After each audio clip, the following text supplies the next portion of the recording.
Hey, Doris. Yeah, whatever. You removed all of us, Doris. Don't worry. Oh my Hater. god. He's a hater. Oh man. I apologize to you, Doris. Oh man. It's always good when you're here. Hey everybody, hello Kaiju family. We are the Godzilla Nerds, and we're back with a brand new podcast episode today. And today we will be doing a movie review on My Hero Academia 2 Heroes. I am one of the hosts. I am Donald. I'm Nick. Nick. I'm Remy. Doris. Oh, Remy. Well, Nick and DJ cut each other off. It's going this way. Okay. That's Nick. Sorry.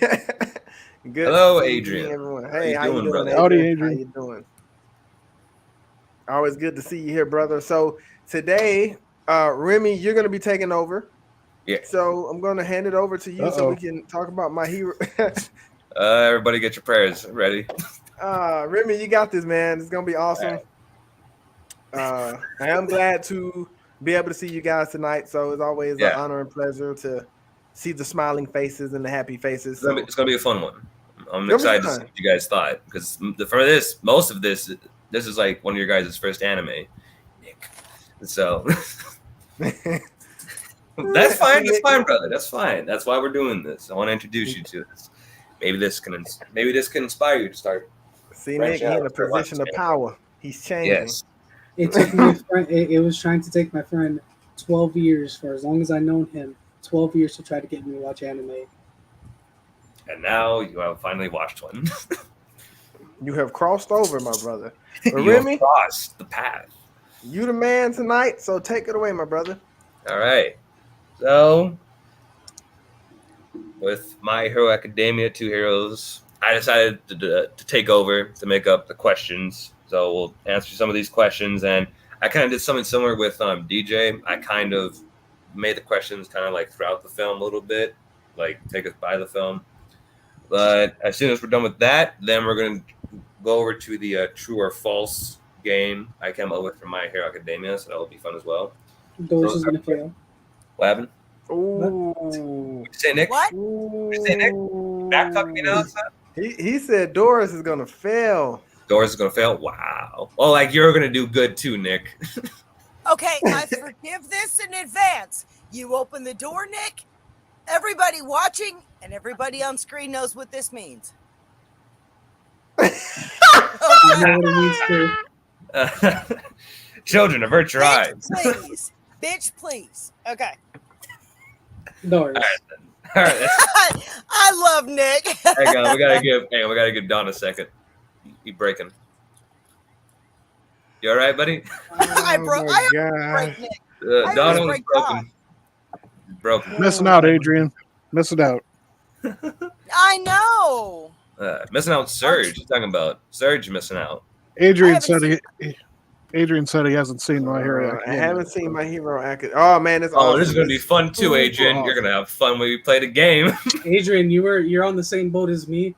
I've never watched it until Remy suggested it. Neither. Yeah.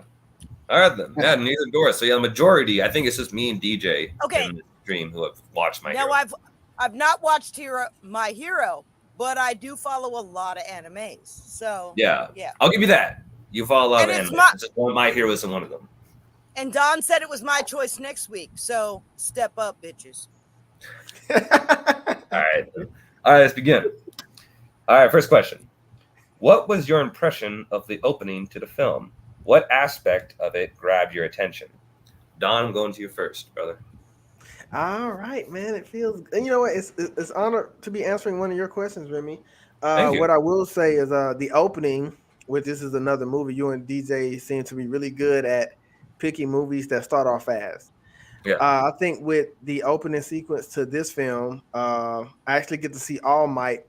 And without having to follow other movies and series, I already know a lot about his character and persona, right? I already know that he's Japan looks to him as their savior, which he is, because in the beginning of the film, they kind of talk about there's only a 6% crime rate in Japan when he's around. but it's like a 20% crime rate in other countries and even higher in some other countries. So my first impression was I knew who he was. I knew about his persona. But the second thing that stood out to me was the first guy that he fought. He had a really, really cool personality. It wasn't a good personality, but it was. And he was a mean person because he was about to kill that family. Yeah. He didn't care. And it was some really, really cool shots that I saw in that first sequence, like when All Might was kind of soaring through the air and you can see the reflection in the glass. Oh, I love that shot. I love that. And So his good. friend was cool too. His friend was awesome too. Dan, what's his name? Dan? David What's his name? Sheen.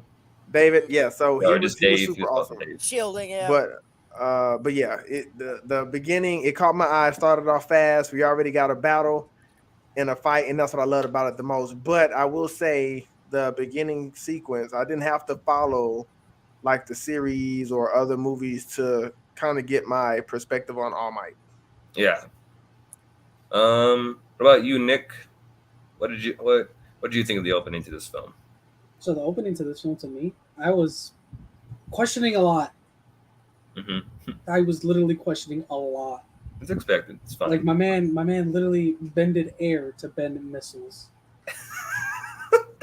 The karate chop to the air and made the Karate missile. chopped the air and half the missiles either exploded or went another direction.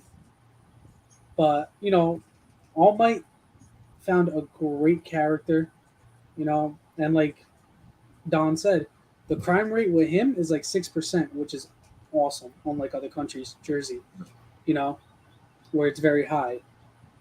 And and I actually, the whole opening scene was awesome. Nice. I'm glad you liked it, Nick.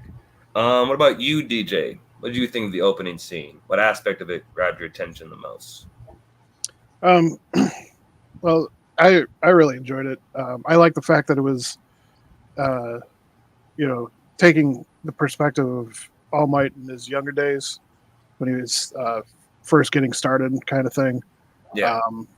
So at that point in time, he wasn't like he was getting known, but he wasn't what he is in the actual series. Yeah, because we don't really see a lot of his origin in the actual series. We just heard about what happened with him. Yeah, so I really enjoyed like seeing that and seeing that he had, essentially a partner, and Robin. But the guy was normal. He wasn't another powered person, and I enjoyed their dynamic with each other. The fact that his friend kept being like, "Hey, we're gonna be late for school," and he's like, "But I'm a hero. I gotta save the day." And he's like, "But dude, we're gonna be late for school. Like, we gotta go to school." And he's like, "Not until everybody's saved." Yeah. Which I mean, that's All Might. So, Yeah. So it was really fun. I wanted to say something real quick. I want to piggyback off what you said, DJ. One of the coolest things about the scene that you were just talking about is when another crime came up on the radio, and All Might was like, "Did you hear that?" And All Might was ready, and like DJ said, he was like, "Look, man, we got to get back to class."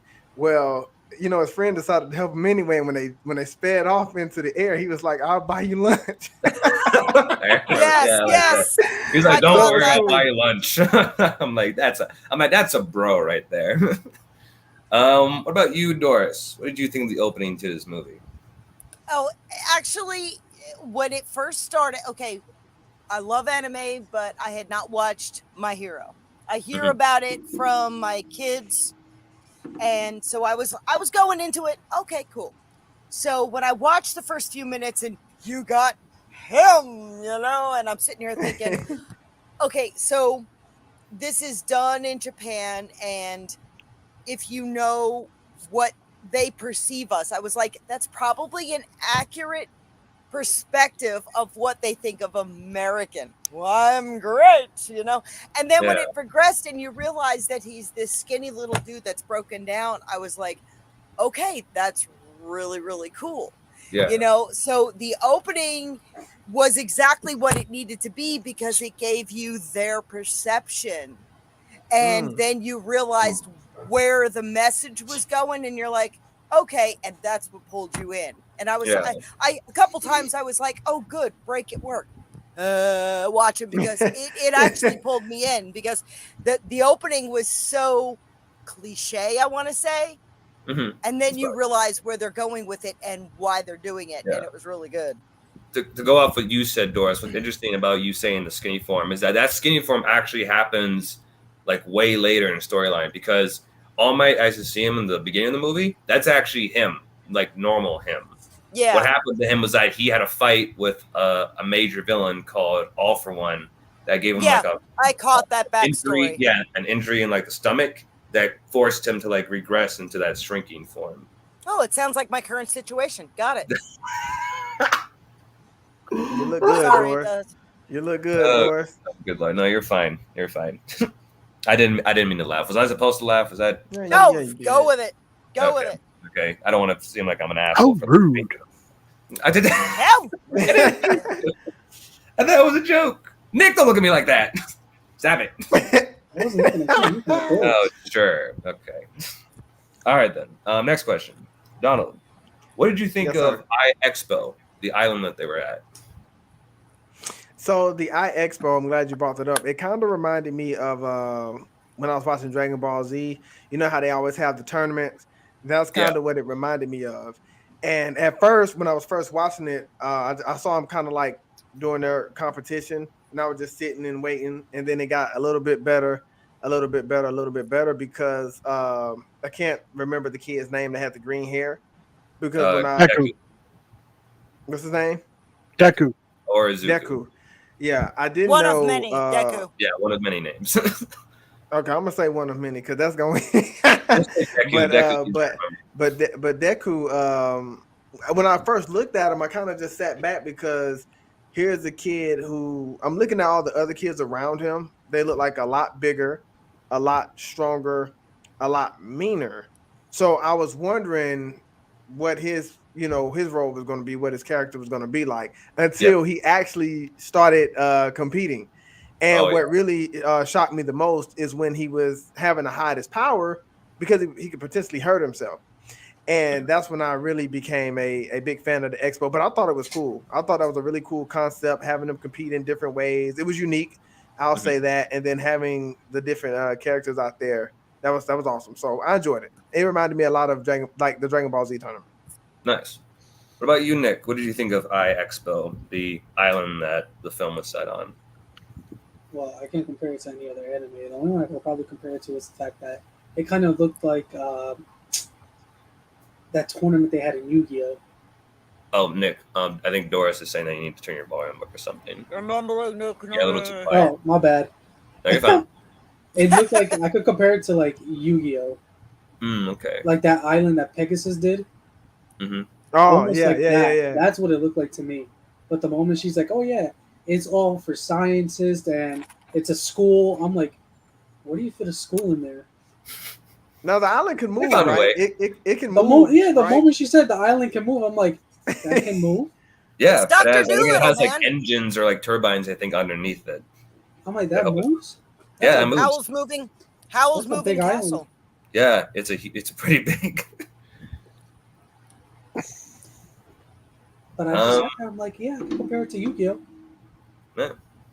That was I haven't nice. seen Yu-Gi-Oh, so I wouldn't be able to say anything.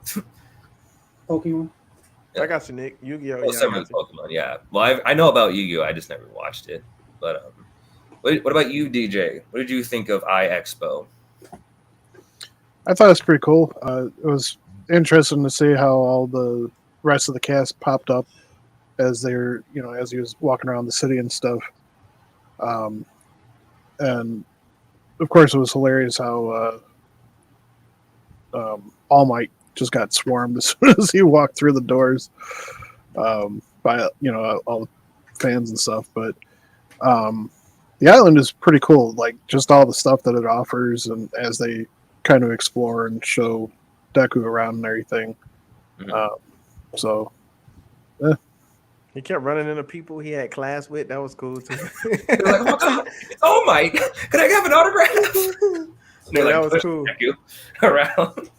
He's like, form a line. What about you, Doris? What did you think of iExpo? Oh, well, immediately the way they had everybody coming in that were invited, and they had a section here for sciences and a section here for conferences, I immediately said, oh my God, it's a Comic-Con for superheroes. Yeah. That's you're not wrong. Well, yeah, because I mean, they do it every so often now. You don't need an invite to Comic-Con, but the way they did it, I could actually relate, because going to cons and stuff, you have some people that go purely for the cosplay. You have some people that go purely for the vendors and things that they can collect. You have people that go purely for the panels to learn everything.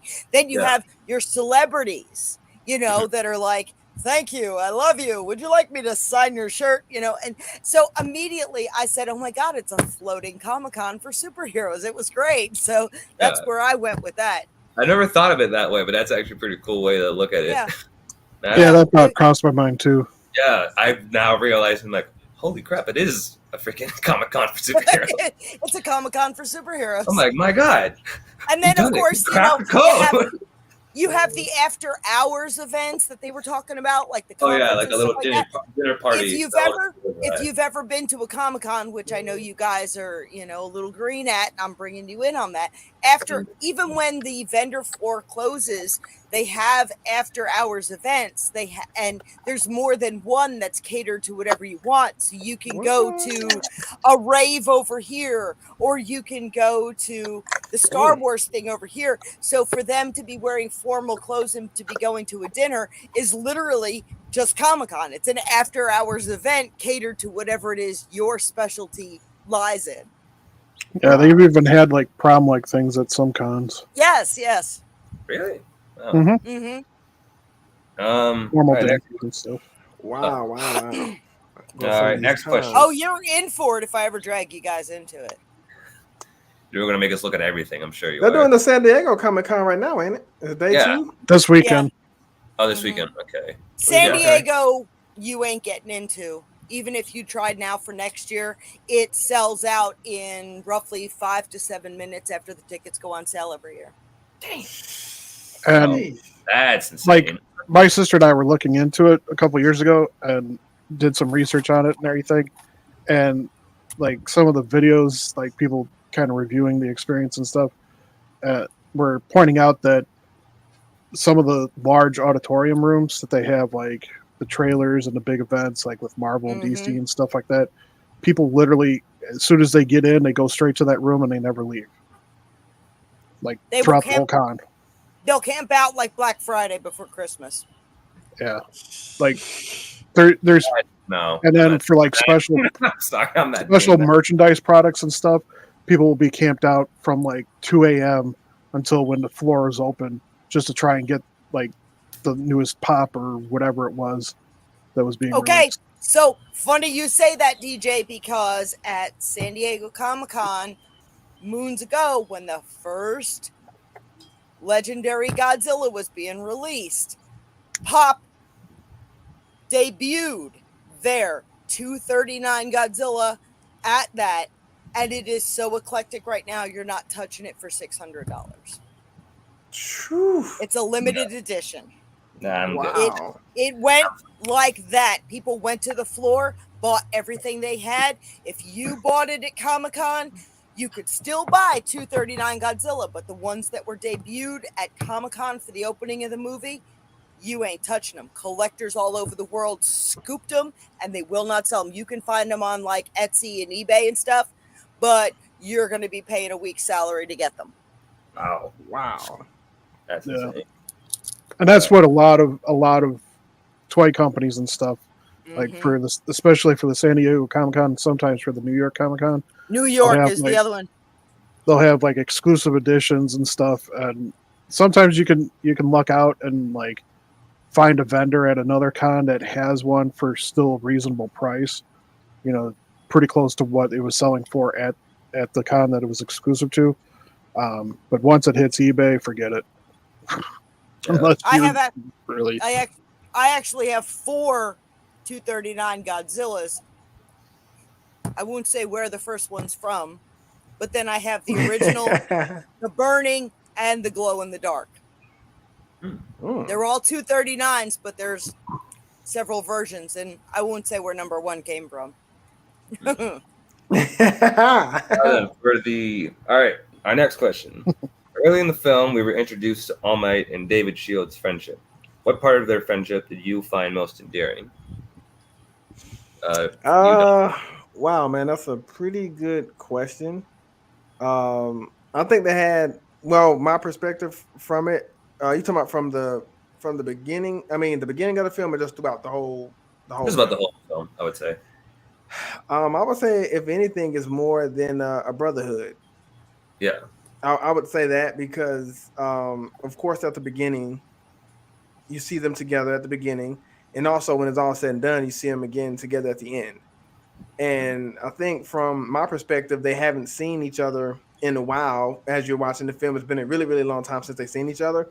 And I think that's what happens, to us in life. If we have siblings, you get older, or even your best friends you went to school with or you work with, you grow apart, and he go and do his own thing, or she go and do, her own thing, or whatever the case may be. But I think at the end of the day, they still had some type of brotherhood, to where All Might would always be there for him, no matter what he did, no matter if it was something that could potentially hurt him. I think his love for him allowed him to overcome any and everything within them. So I think it's more of a brotherhood.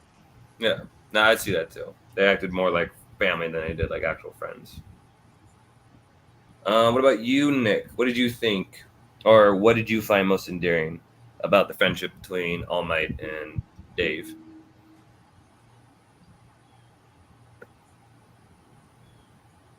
The relationship between All Might and Dan, was it? Dave. Dave. I don't know why I think Dan. Yeah, I thought it was Dan too. But between him and Dave, like Don said, it's more than just a brotherhood. It's like a really tight family. Like, it's a really, really tight family. Because for the things that, Dave has made for All Might, it shows how much he cared for him. And the fact that he knew he was getting sick and wanted to help him, and was like very shocked when he came and said, "It's good to see you," just said it all. What about you, DJ? What did you find most endearing about their friendship? Just the genuineness of it. When you have a really good close friend that that you truly trust, it's very easy to pull them into your way of thinking, or into doing something that they don't necessarily want to do. Not that it's a bad thing or something like that, but like, going along and helping them with these heroic missions and stuff, All Might doing that in the opening sequence and everything. Like, you could tell that was a regular pattern with them, where like Dave is trying to, be the studious, student and everything, and All Might's like, "Nah, I got to save people." He's like, "All right, I'll help you." So time for studies. People need saving, Dave. So the fact that that they established that was how close they were, because like when you're buddy with somebody but not really super close, like in that situation, Dave would have just kept going to school. He would have been like, "Screw you, man! You do what you're gonna do. I'm going my own way." And that's not what happened. So, it was just really good. Yeah, I do like that aspect about the relationship, how they like have like a massive amount of respect for each other. Like, despite All Might being like freaking Superman, he like still finds Dave like so endearing and like such like a close friend. Like Don says, like a brother basically. Yeah. So I really enjoy that aspect about All Might. Like, to me, All Might is like one of my favorite probably fictional characters ever, because I just love so much about him, and he's just such a good role model for all the characters and the My Hero. I'm here. He was a great role model, and I think being a hero, sometimes it can be tough. I mean, depending on like your personality traits or whatever you take Yeah. on. But he You didn't have the smile big all the head for time. it. Like he was always happy. He Yeah. always believed that there was a way. So he Mhm. always had that determined factor, and so that's what made him an even better hero because Yeah. he never was stuck up. He never thought that he was better than anybody. And he had faith in kids. So Yeah. and believed that there was a better future. He already believed that there was a better future without even having to let his pride tell him. He Yeah. already knew that it was an up and coming generation coming. So I wanted Yeah. to add that. Yeah. Despite the fact that he knows that his power is going away, he's like, it's gonna be all right. I believe in the new generation. I believe that they're gonna take Right. over Yeah. and start putting things back in order. Even when I'm gone, they'll still be doing stuff. What about you, Doris? What did you find most endearing about All Might and Dave's friendship? Actually, I can almost speak from a level of experience myself. Having been around celebrities, name anybody. I'm not going to name anybody in particular, but let's go back to 2016 when I first entered like into the con world, if you will. You've heard the term fanboying or fangirling, and he even uses that in the movie. He says something about, sorry, I was fanboying back there. Yeah. You see these people, you see them on the big screen, you see them in movies, and literally you're like, oh, Yeah. They're like gods to us, basically. They're people.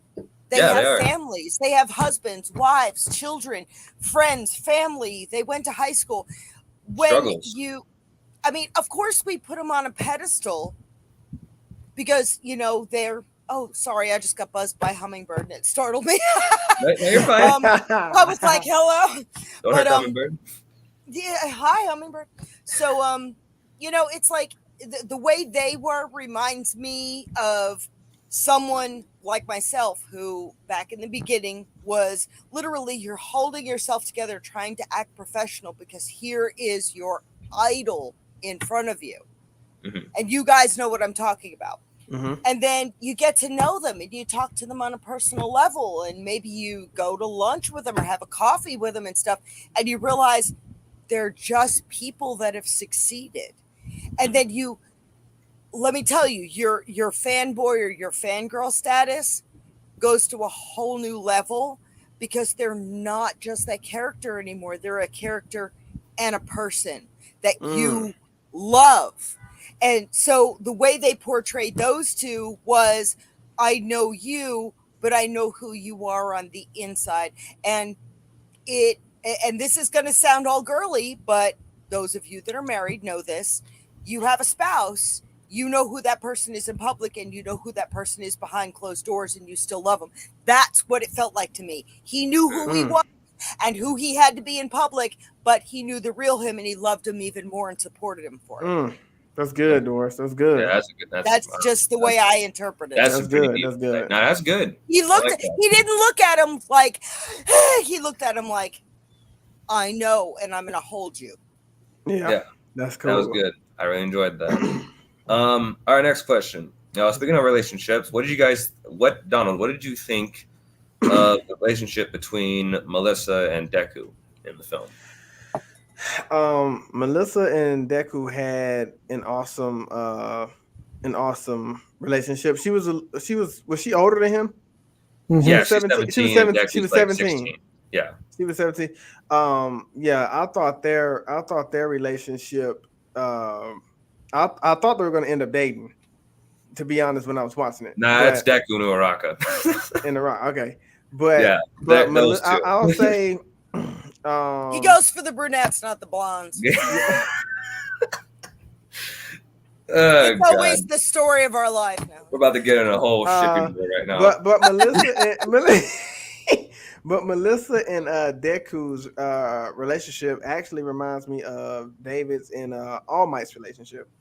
Because and she played a major role in this film by helping him increase, like make sure he can use his full potential of his full power.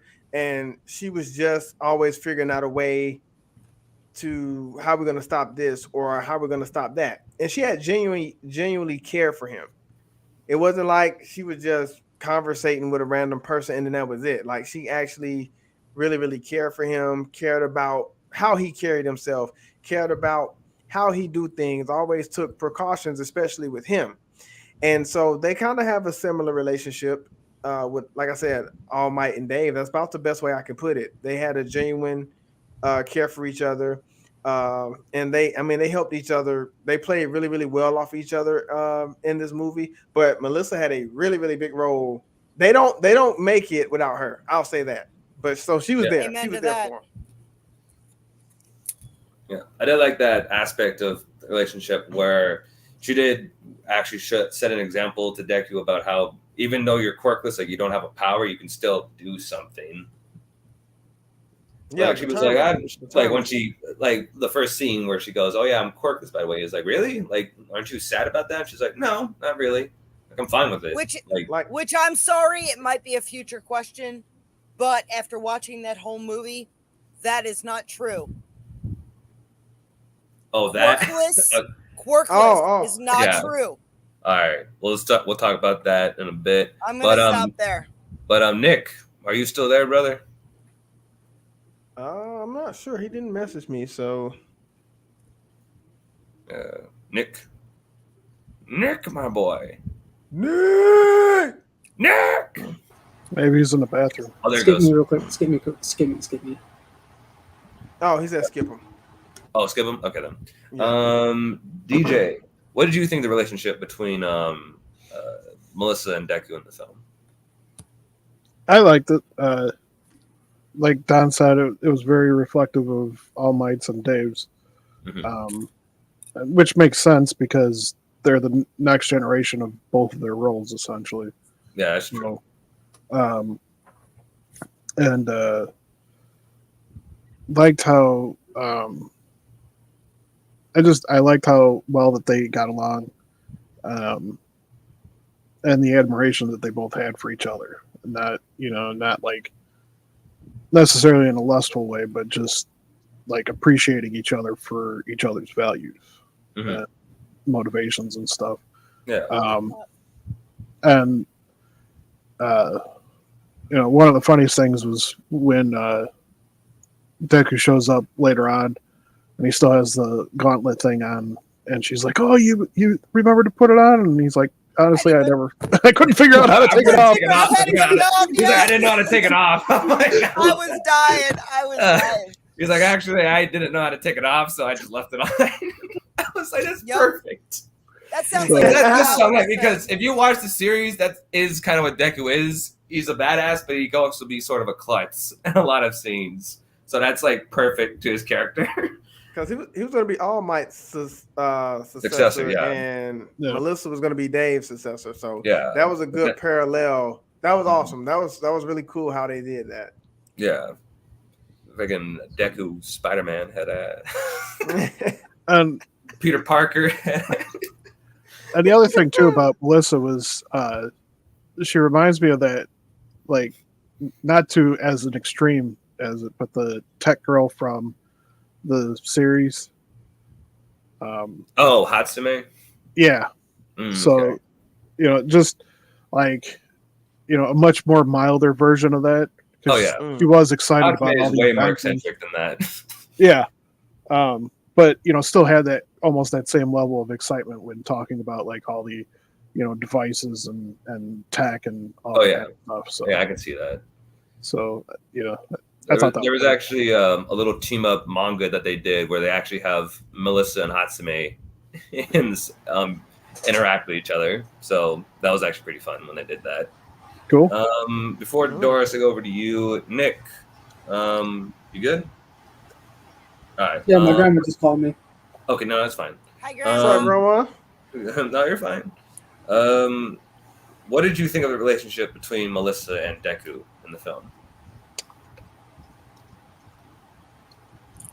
I can compare it to real life. I see. It's gonna seem weird. Just me and my girlfriend, pretty much. I can compare it to that. That's not weird. That's fine. That's You an know, interesting perspective, the brother. relationship between Deku and No, Melissa, DJ. I can actually compare it to me and my girl. That's You good. know, he's shy around her, and he really, you can see it in his face, he really likes her. And the fact that, like, during the whole fighting scene, he tried so hard to protect her, you know, yeah, seems a whole lot like me. Yeah, he should have been trying to bag her. He was looking at it. They just told me he was wanting Bag the her? other one. Instead Bagger. of Whoa. let's- Whoa. Calm down, Don. Whoa! Don, wrong thing to say. Pause. No, Pause. that's Let me thank you for not being the only one that heard him. Time out. say Wait, that. wait. No, that's a southern term we use. That's a southern. I don't means care not- what part of the that's- hemisphere you from. You gonna bag her? Excuse me? Excuse you, sir. Yeah, get with her, talk Uraraka to is her. the girl. My man was more I'm the focused on protecting her than trying to get with her. Yeah. Talk to her, man. Talk to her. Yeah. Okay, for the record, guys, I did not do that. That's did. not your fault. Okay? It's not you this time. It's usually me. I wasn't Yeah. thinking like that though. Hi guys, Yeah, I yeah, mean, there's oh kidding. cool. Nice to hear you. Nice to hear, brother. I see you guys. Damn, is that a Soul Eater character? Yeah, that's Death the Kid. Oh, nice. Look at that. Yeah, that's well, awesome, man. For the record, if you tuned in late, Don says you bag them. Okay. Yeah, apparently Deku wants to bag Melissa, people. Yeah, you want to? Yeah. You've heard it here first. Not Uraraka, not my Yeah. ship, not Deku Yeah. Uraraka, because that's my. What he couple what right he there. what he No, what he should Melissa. have did was he should have got with Melissa. I say that he should have. Okay, Don, I'm going to remind you, you don't have church until Sunday. Okay. The power of Christ compels you. Oh my god. Doris, what did you think of the relationship between Melissa and Deku? Did you think he needed to bag her? Yeah. You think it was missing? In this Actually, show? Grocery bag. Hey, if you're going to put that out there, she was going to bag him. Okay, because he was inexperienced and he was green. But, you know, as far as their relationship, they both discovered they had something in common. Mhm. And they bonded over that. And relating to real life, that happens with a lot of people. You know, when I'm sitting here, I mean, especially when I'm meeting people like from Nick's office and stuff like that, you know, I'm doing the prim and the proper and I'm dressing nice and stuff like that. And then they'll say something Star Trek related or Godzilla related, and you see me go, dude, you know, and, you know, so it's like immediately you relax and become yourself instead of what you think the world should perceive you at. Good, bad, the ugly, the imperfections, and everything. Once you realize that somebody's on the same level as you, you're not putting off the persona you think the world wants you to see. And that's the way they were. And I actually really liked her character because she didn't even put off, and he said, doesn't that make you sad? And she's like, no, she accepted who she was from the beginning. And there's a piece of me being as old as I am, and we're not going to go there. That wishes that when I was that age, I would have accepted who I was, good, bad, and indifferent in between. Because if I had, my life would be a whole lot different in between, and I would have wasted 20 years of my life. That's the way I saw them, is they immediately bonded over their good points and their bad points. Mhm. That's what put them together. He wasn't trying to bag her, and in no way did I ever... In no way did You put it I, on yourself, but, Donald. Oh my but god. seriously, in no way did I ever perceive that he was had a romantic interest with her, but he Yeah. almost had like a Wonder Twin Powers Yeah. bond with her Like an that actual she friendship understood. with her. Yes, Yeah. but a close bond that, you know, if something happened to him, she would understand his point of view, whereas somebody that was above him or below him wouldn't. She was dead even with him, Yeah. like a Good, soul that's good. sister. Nah, if you want romantic, look at Deku and Uraraka. There's your romantic couple right there. God. Oh yeah, And when he like freaking commented her on her dress, like, no, it looks really good on you. I'm like, oh boy. Mhm. Sly, huh? The two waiters were cool too. The waiters, Kaminari and freaking Mineta. They were Okay. awesome. So a Good man guy. that compliments a woman's dress does not know the color of her eyes because he's looked from here down. That's not true. Oh, come on. When I first met my girlfriend, I looked into her eyes. I didn't look down. I looked in her eyes. First meeting. That's how I knew. Yeah, me and her never met. And then when she first came here, I looked into her eyes, and since then I knew she liked me. But Well, she you're didn't know from I liked Jersey. her. You're a whole different breed. She's from Virginia. I said you. Of course, I'm a different breed. Because you're from Jersey. Listen, other Jersey guys look You're built different. Exactly. I built myself differently. I'm more. What's it called? What are those things called? Worldly. More chivalrous, actually. Okay. That's what I am. Nice. I opened the door for her to get in my car. Look at you. Old school. Gentlemen, Exactly. right here, ladies and gentlemen. Old school. I built myself. Cool. And it worked out well for you, Nick. I'm proud of you, brother. Keep it up. Yep. All right, next question. What did you think of the villains we saw in this film, especially the main antagonist? Donald? So I'll start with the guy that turned into the purple monster. Oh yeah, him. That was a really cool transformation because he was built like Buddha, and I wasn't expecting that. I wasn't expecting that transformation from him, but it was a really cool transformation. And and then the other guy, he had like fly swatter hands, whatever his hands were. Those weird hands. Yeah. But I'll say this: the antagonists, they had great personality, right? You can tell that they put a lot into these characteristics of them. Just the way they talk, they were aggressive. Every villain that we saw in this movie was aggressive from the very beginning to even the little robot, the little security. They were aggressive because they were being controlled. But the main antagonist, I'm not gonna lie. At first, I was like, man, like, is this all he's gonna do? Like, he's just gonna monitor these people. They're gonna get to him, and I'm not gonna see much of him. But when I saw much of him, it turned out pretty awesome. Maybe like the last 30 minutes. I mean, it was super awesome. And I'm like, man, how are they going to beat him? Especially with the plot twist that happened. That made it even more interesting with this dude. But I mean, the main antagonist was great. Personality, great. Characteristic qualities, great. Trash talk, great. He was a really good villain. Moves and powers was great. Like, I enjoyed everything about him. Like, they did not go wrong with him. He was like a fake. Huh? Yeah. No. Go on, Donald. What were you gonna say?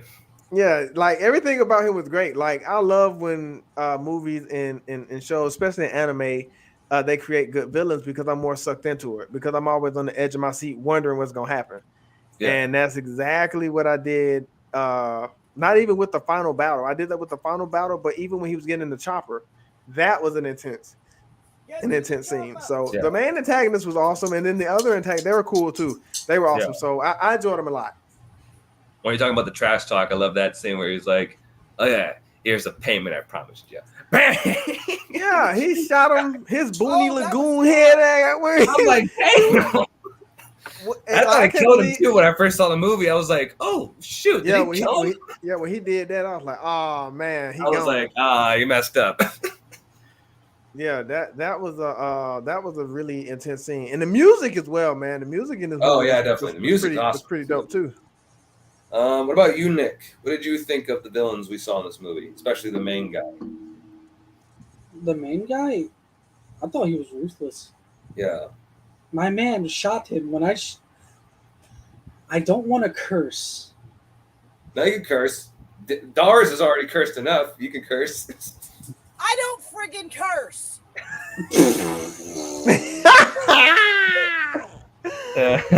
Oh my god! You just said freaking. That doesn't count. So I don't curse at all, so you can't blame me. My first reaction when I heard the gun go off after he said, "Here's your payment," I was like, "Oh shit!" Yeah. Late payment. They're like, "Oh shit!" I just didn't know how to react. That was my one reaction. Yeah. That blew me away too. No. Oh, it's accurate. No pun intended. Blue.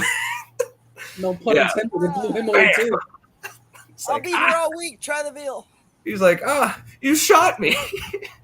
He's like, yeah, now it's time to finish it up. I'm like, God. Yeah, he wasn't done. He said he got some more work he got to do. Yeah. I thought he was even more ruthless when he was like controlling all of that metal. Like, I love that one part where like he had the two metal like switch that Mysterio. go between, and then he has like the third one come up Man, when and, like, he bust right when through he, them. when he grabbed All Might, that's what.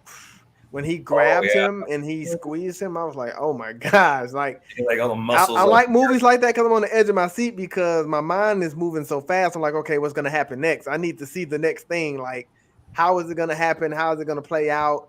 And I mean, they're a good team. Everybody showed up and showed out. What about you, DJ? What did you think of the film you saw in this movie? Yo, you're on mute, DJ. Yeah. Okay. Sorry. I wanted to say you're on mute. I thought that the villains in this were pretty good. Very consistent with the series. Especially the opening villains. They're a fun intro to the mythos and Nice to everything. see. But yeah, I agree. The main villain,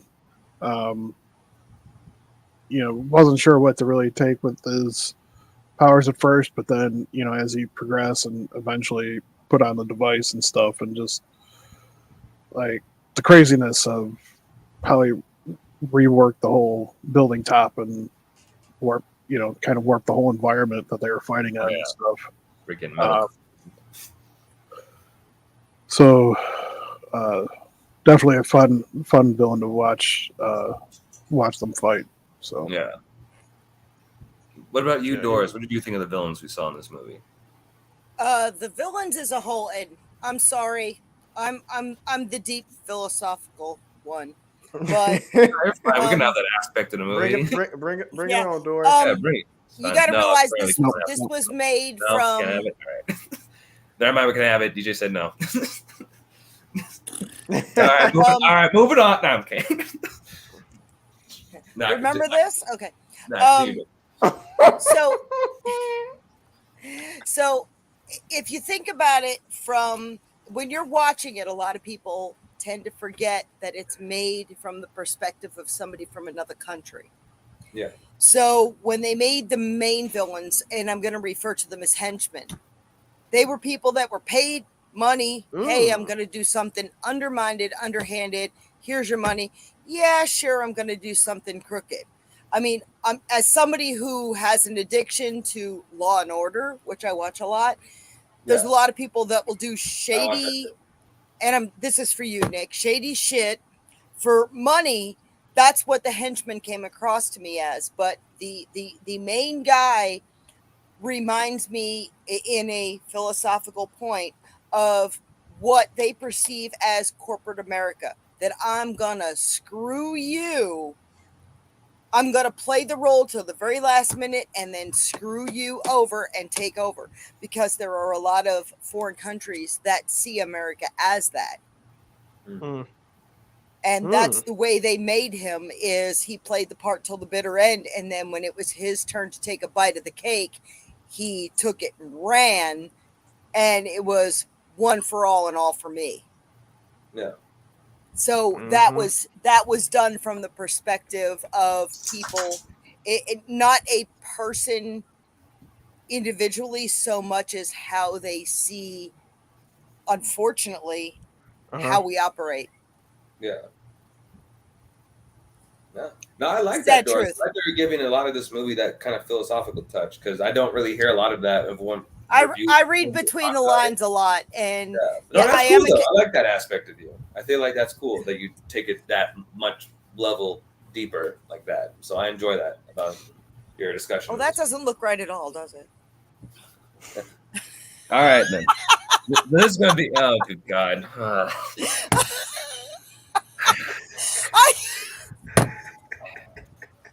Well, people. Well, good night, everybody. It's your lady, Nick. Hey, Get my lady. Not you, Different Nick. Nick. Not My Nick. Nick's in the First house. we're talking about bagging. Now we're talking about this. What have we done? Where have we gone? Well, I was sitting with my knees up, but then I realized that don't look right at all. Oh God. All right. So this one should be. You got a comment. I'm Remy. going dressed as Gojo from Jujutsu Kaisen for Halloween. Ooh, nice. I like Jujutsu Kaisen. I like Gojo. He's a pretty cool character. Jujutsu Kaisen. We need pictures of that. Yeah. No, send us Yes, photos. we do. Dude. Yeah. That would be Cosplayer. Want to Hey, see? I dressed up as Tanjiro for last Halloween, so that was fun. I dressed up as Remy last Halloween. Okay, we might be Godzilla nerds on movies, but anybody that cosplays as their heroes, What would it even post on look the like? Godzilla nerds page. I want to see it. Yeah. Yes. No, send it to us. Yes. All right, next question. Totally This one should be a support fun that. one. All right, Donald, first to you. What did you think of the first fight scene in the movie? Not the opening one. I mean the one in the plant area. So it's the One- second fight scene. Yeah, the Talking second about between Bakugo, Todoroki, and the purple that guy. Oh, that was a pretty good fight scene. And I'll say, like I told you before, his transformation caught me off guard because I had no idea he was going to turn into something that big and that strong. And every antagonist in this movie, like I said before, they have a very aggressive personality. And when they say they're going to do something, they have their mind set on doing it. And you got to remember, they're fighting kids, right? Yeah. They're taking on these kids are not even supposed to really be fighting. No. They're up and coming, trying to become heroes. So that's the perspective I looked at it as. Like, these kids are tough. These kids are determined. These kids are willing. And I think the biggest thing is they weren't afraid. And I know Doris had alluded to that earlier. We talked about being yourself. And see, and when I was like during my Godzilla fandom, I was afraid because I wasn't around a lot of people that wasn't into like Godzilla and, you know, certain anime. So I kind of, you know, I had to kind of shell myself in. But watching this film, they knew they had to take on something like that. And they all worked together and they were able to take him down. Now, the guy that got the ice powers, he's cool. Yeah, I really Todoroki. like him. Yeah, I like him a lot. He's cool. Yeah. But it was a pretty good fight scene. I enjoyed it. It was awesome because they fought the other guy right after, right? The one with the weird hands. I like that. Yeah. battle too. Well, they were fighting them at the It's same like- time. Yeah, Bakugo, the fish guy that had hands. explosion hands. He was fighting the big purple guy, and then Todoroki was fighting the other guy. Who has the different color hair? What's his name? Different The color. two-colored hair? Yeah, the two-tone hair. Oh, he's Well, That's that's bad. Todoroki. that's okay. the Yeah, guy. him and Deku are my two favorite. Nice. Yeah, they're my two favorite. What about you, Nick? What did you think of this fight scene? Which fight scene? There's like The so many. second fight scene, the second biggest fight scene, the one in the plant area or wherever they were. Plant area. The Arboretum. Yeah, the one that had the giant purple guy in it. When he Oh. uses his, what did they refer to it as? Nitroglycerin. And why I got this Yeah. on my mind? Oh, Yeah, when, he's like, when he ripped his shirt and he said, yeah. "Oh, what's this?"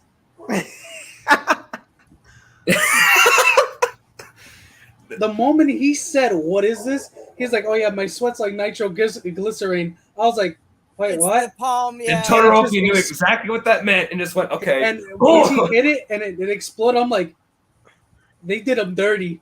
No, They did him no, completely okay. dirty. He I reminds love me of that. the guy I have to from go there. Kamen Rider. I have to go there. Yeah. He said it was the sweat off his palm that acted like nitroglycerin. And I went, Yeah. oh, no. I'm I thinking was like, that boy wow. has a miserable life. Oh, yeah, exactly. He's like working out. He starts sweating. Oh, crap, now. Oh! Well, Yeah, no, I for love having that, he's in really top shape. So Oh, yeah, definitely. I'm like, I wouldn't work out at all. I'm like, I'd be he too better, scared too. better be in shape. Yeah, nah, man. What about you, DJ, though? What did you think of that fight scene? I thought it was a good display of their powers and abilities and their, Mhm. you know, the typical like adapting on the fly that they exhibit throughout the series. After I got done watching this movie, it got me into wanting to binge watch the series. So I'm almost actually done with season 3. Nice. Which I had already gotten through all season 3 before, but I had to refresh myself on everything that goes on and stuff. So Yeah. But yeah, they just Todoroki and Bakugan, or Baku. Bakugo. Yeah, Yeah. Bakugo. Name. I'm trying to pronounce it. They Don't worry, I can pronounce them. Like, oh man. it was, like I said, it was just a really good display of where their progression was, because for Todogari, like this takes place kind of around the time between season 2 and 3, Mhm. and for the rest of you, he at the beginning of the series he was very resistant to using the fire powers that he has. He always used just the ice side Because of his father, Endeavor. Yeah, his father is like a pure fire guy, and Oh, that's why he said. But he was all. but his father was also very abusive because he was trying to train Todoroki to become his successor, but he was like pushing him to his limits. And his mom tried to stop Endeavor from pushing him too far, and Endeavor literally smacked her out of the way. And so that just made Todoroki like resentful of his dad. Literally, his dad tormented his mom so badly that one day his mom was talking to Todoroki's grandma, going like, "I can't stand the look of him because it reminds me so much of his father." That she hated the look of Todoroki so much, she grabbed a pan and poured it on his face, which is where he gets that scar. No, it was a tea kettle. Oh, yeah, she was boiling water for a tea kettle because she hated the way he looked. And Yeah, so I would have. Endeavor made her go insane, and so that's what made Todoroki hate his father. Oh, and no, using it's his not fire side. insane. It just had so much torment from it. That's why. It's So- not going insane. It's actually a moment of clarity. Yeah. Oh But- yeah, no, I'm binging this tomorrow. Yeah, no, you need to watch it because it's pretty dark, but but surprisingly though, Endeavor is starting to reform in the series. Like he's starting to become a better dad. He's starting to become a better person, a better hero. Oh, Because, okay, that's good. Character development. and it's due to the actions of his son. Like the fact that his son is stepping up into his own, and like he kind of forces his dad to acknowledge that he's his own person. Yeah, and also All Might too. All Might kind of helps him kind of reform to that path as well. About you, Doris? I'm sorry, guys. I have hummingbirds everywhere. They keep you're buzzing, fine. and it's. What about you, Doris? What did you think of the fight scene between? Okay, so that particular fight scene that you're talking about, again, referring to my age, my 11-year-old is in 7th grade going into 8th, and he came home one day and was telling me that these boys that he usually, he has no problem with anybody. When I'm telling you my son is colorblind and accepts everybody, he really does. And he came home one day last year with a story about how these boys that he usually doesn't associate with were starting trouble, typical 7th, 8th grader thing. And there were these other boys that he knows and talks to, but doesn't associate with, immediately went over to the lunch table. So it kind of reminded me of that, because here's all these people that have their individual, they're egotistical in their own way, if you will. But when the fit hit the shan, they all went right there. And they all came in and they weren't expecting them to help. And they jumped in and they helped them. And that's what it reminded me of, was when the nitty hits the gritty, we're all on the same side. Yeah. That's good. That's good. Sorry, I'm the philosophical one of the No, group. you're fine, Joyce. That's good. I would say too also that the animation. I probably bore the crap out of people with my thoughts, but No, you don't. No, that was good. I like it. But one thing I was interesting in different perspectives is that I love the animation in that fight. Like the animation in that fight scene, superb right there, dude. Like I love when the camera was like following Bakugo, is like he's blasting everything and stuff like that, and he does like the howitzer impact. Oh yeah, The Yes. howitzer impact blows him up. I'll be God, like, look, brother, you ain't gotta hit me with that. Like, the fight ain't even that serious. no, you right? heard him, Don. He was like, "All right, enough messing around. Time to finish this." I'm like, no, man, we ain't gotta. Let me go home. The guy just goes, "I'm sorry." Let's see. Adrian said, "Don't apologize for being you, Doris, ever." Yeah, exactly, Adrian. Never apologize for being yourself. Next question. There are several quirks that we see in this movie. Which one was your favorite? Donald. What is it? The quirks are the powers. Yeah, So- quirks are powers, superpowers. Ooh. So, like, which one was your favorite that you saw throughout the movie? Because there were a lot that we see in this movie. Yeah, I'm gonna have to process this. Fine. Oh, okay. Well, I'm not gonna pick this one because I don't know if this will probably be an obvious one for you guys. But when Deku and All Might, obviously at the end, when they blast through that was awesome. But I would have to.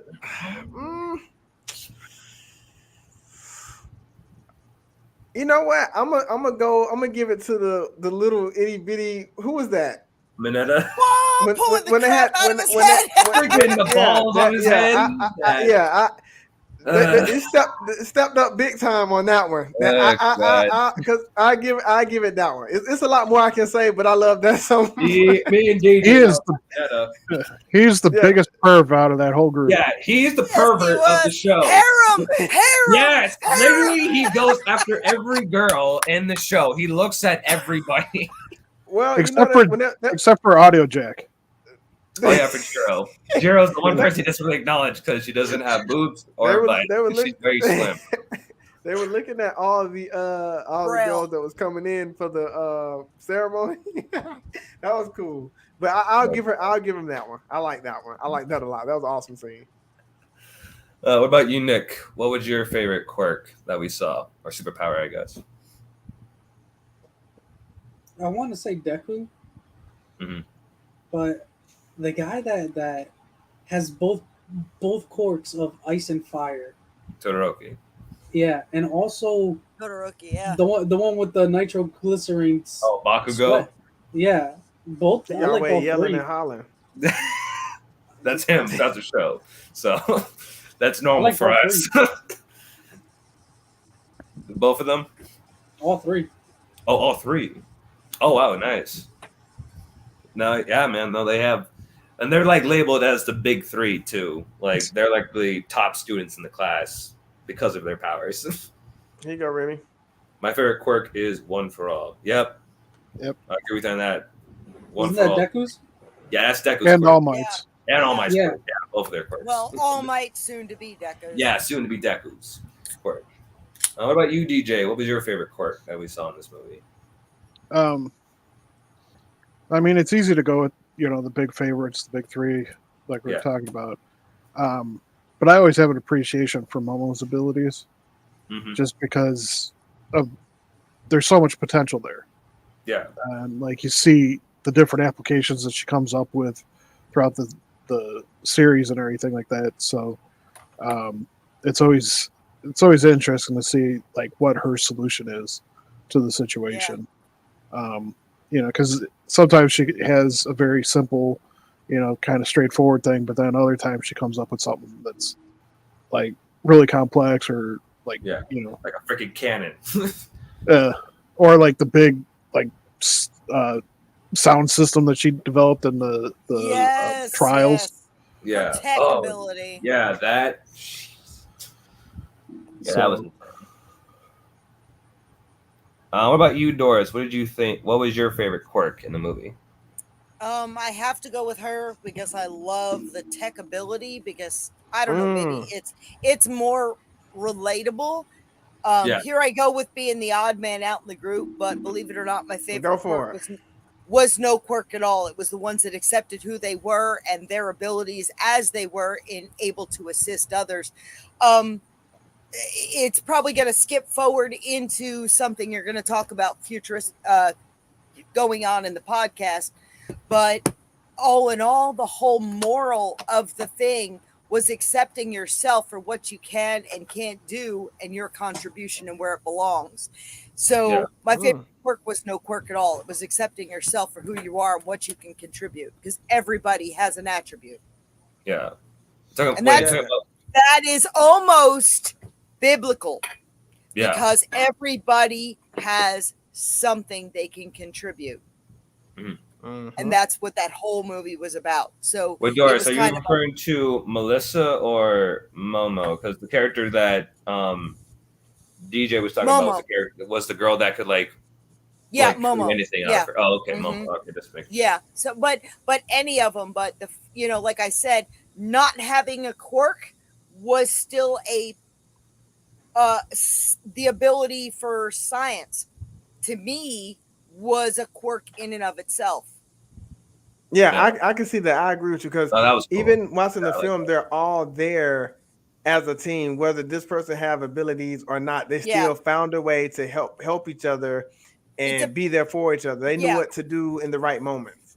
It depends on your definition of abilities, because you could sit there and punch through a steel wall and have a quirk, but you didn't have the mental capabilities to improve that with a machine or a glove or something like that. So to say they didn't have a quirk, to me, was almost inaccurate. Yeah. That's I like that. So next question. I like that. That's awesome. That's awesome, Doris. Sorry. Yeah. Everybody. Don't apologize. Again, remember what Adrian said. Don't apologize. I apologize all the time and extra. Apologize later. I like that, Doris. It's always a pleasure having you on. Yeah, it's so different. I was actually surprised that you were gonna be able to make it tonight. I was like, as far as it's gonna be me, Nick, DJ again. But then you said, "No, I'm gonna come tonight." I'm like, "Yay!" Because I didn't. And it's cool though that you're an anime fan as well. Like that's also awesome. I didn't even know you guys were anime fans, so that's really cool. And you always come back. Inuyasha? Hello, Remy. Oh yeah, I know about Inuyasha. I'm sorry. Wait. We're okay. I'm gonna blow everybody's mind. You didn't know I was an anime fan. How many times have I mentioned Battle of the Planets? 100. Which is the original. But Gachumon was the first anime that hit the United States, 40 some years ago? Oh, I didn't even know that. What's up, Nick? Nick, what's up, boy? They're all saying hi to you because I didn't even know that. G-Force, yes, like he said. No, I've been an anime fan for years and years and years. I like them all. I've watched them all, but I have my favorites. Nice. Yeah, no, so do I. I thought Astro Boy was the first thing. Which means we're going to have to do Battle of the Planets at some point. That's not kaiju, but... Yeah. Well, what'd you say, DJ? I was just saying, I thought Astro Boy was one of the first ones here, but yeah, I thought so. Well, that might very well may be. I'm not saying it was the first, but I mean, when I was 7 years old, Battle of the Planets, if you look online, was Battle of the Planets, Gachumon. There's like 5 versions of it that all hit at the same time, but they were like one of the first Jap anime when it was called Jap anime back in the late 70s, early 80s. Voltron. Send me that. Voltron. The Battle of the Planets. Send me that. Battle of the Planets. I will. Yeah. Okay. Oh, there's one of my dream cosplays is doing Princess. And wait, 1, 2, 3, 4, 5. We got it right here. We could do this. We can do this. Mark, Jason, Tiny, Princess, and Keop. And Remy, you are Keop. All right. I don't know who that is. Okay. I don't know what you're talking about, but okay. I'll go with it. Please. But we're gonna roll with it. All right, then, Donald. Next question for you. Near the finale of the film, we learned that David Shield was behind the infiltration of the criminals. What was your response to that twist? Wow. it caught me off guard. I was shocked because the whole time I thought it was real. I didn't know it was planned. I was shocked, and I did, and I had to look at it from Melissa's perspective, but I also had to look at it from his perspective because All Might at this point is hiding from everybody else that he's sick. He's losing his power. Deku knows, but nobody else knows, and he was going above and beyond. I'm not gonna say for his friend, more so his brother, because that's how I look at their friendship. And he was willing to do any and everything to make sure that his brother was okay. And he did take extreme and drastic measures. And it seems like he was a part of this plan with people he really didn't know. And it was his assistant mainly put it together. But I was shocked and I was surprised. And the thing for me after that, I was wondering how it was going to play out. And I was also wondering how All Might would feel about that. But like we all alluded to, he still loved him no matter what. Like he saw past that. He didn't mention it. He didn't bring it up. Like none of that. He didn't. But I was really surprised when that happened. So I was shocked, man. But he's in a tough spot. He was in a tough spot trying to protect and help All Might. And you can tell he had a fear when he found out that All Might was sick as well. Because he was like, oh man, who's gonna protect us if he doesn't have power? Yeah, like what's gonna happen to like the rest of the world then? Like you're not gonna be there to protect people. I'm losing somebody that I've been with. He was less upset that he was losing a superhero and more upset I'm losing my friend. Yeah. Basically. So he was like, so much was going through his mind. And so I had to put myself in his shoes for a minute when it happened. And so my mind was like all over the place. But I was like, he took extreme measures for what I would call a brother to him. And it was tough, man. It was tough to watch. Yeah. But it ended well. I'm glad it ended well. I'm glad it didn't end on no bad or crazy terms. Yeah. It's like a very gray area that Day was in that moment. Because, like, on one hand, you're like, no, you shouldn't do that. It's wrong. But at the same time, you perfectly understand why he did it in the first place. I would have did it for you, Remy. I would have said, man, I do it for everybody else. My brother out here dying. I got to get it how I live. Yeah, I'm like, forget it, dude. Forget, like, running by the numbers. I got to do something. Like, forget that. So I'll do it for any of y'all. What he did. Yeah. What about you, Nick? What did you think of the twist of David being the one that was kind of behind it? I thought it was messed up. You didn't see the good part of it? That's what I was doing. So I'm like, that's kind of messed up, though.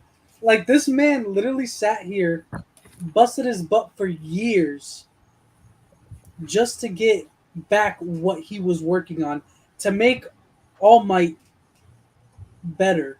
Yeah, make him powerful. Make him powerful again, because he didn't want to lose his best friend. Yeah. Because he knew his best friend was dying. And he couldn't hold his form, so he decided to make something to make him upgrade, something have him have a longer lifespan. And my boy got shot for it. And no telling how strong he would have been with that thing, because he was already strong. Look how strong the enemy was. Yeah. Mm-hmm. Even without just a portion of his power, All Might was still really I feel sorry for Deku. Deku kept getting hit repeatedly by everything. Yeah. Oh yeah. No, Deku gets his ass kicked a lot in the show. Like every single fight, he destroys himself more than anybody else does. Oh yeah, definitely. Like in the beginning of the series, he's responsible for most of his damage. I can relate to Deku then. I definitely can relate to Deku. He reminds me of Tanjiro. Oh yeah, definitely. Deku and Tanjiro share very similar traits. They are good fighters, but they get their asses kicked a lot. And they're still learning. They're still learning. Exactly. That's the reason why. I'm like, you're still learning. But I'm like, damn, you gotta start hitting back, dude. You're taking way too many hits. But DJ, what did you think of the twist with David? It caught me off guard. Like I wasn't really expecting that, but once it was revealed and stuff, it made sense why he did it. But still, I mean, there could have been better ways that he could have gone about it. I think even if he wanted to do something sneaky or whatever, there was other ways that he could have gone about it without trusting his following the advice of his assistant and hiring criminals or whatever to come in and do it. So. What about you, Doris? What did you think of the twist? DJ gonna let us die. As far as the twist, following stuff like that, I knew there had to be something I wasn't seeing, but I didn't expect that to come out. I wasn't expecting it to be one of the good guys doing stuff like that. But again, here I go with I'm going way too deep with what's supposed to be an anime. Go for it. We're all human, every one of us, and I don't care how often you go to church. I don't care how often what religion you are. We are all broken, and we all make mistakes. And his motives, his approach was wrong, but his motives were true. And had it been a member of my family that I cared about the way they portrayed he cared, I would have done the same thing. Yeah. It doesn't matter. Sure. We're all broken. Yeah. And what he did, and when you realized why he did it, I mean, it almost okay. And I'm one of those people that uses metaphors and instances. It reminds me of Breaking Bad when he finds out he has cancer, trying to raise money by selling meth. So it's along those lines. He's doing something shady, but he's not doing it out of malicious reasons. He's trying to survive. And that's what it reminded me of. He's his innocence carries him over. Yeah. Because again, that's what I like about that twist, is that you very clearly understand where David is coming from, and in his shoes, we would probably do the same thing with somebody we really cared and loved for.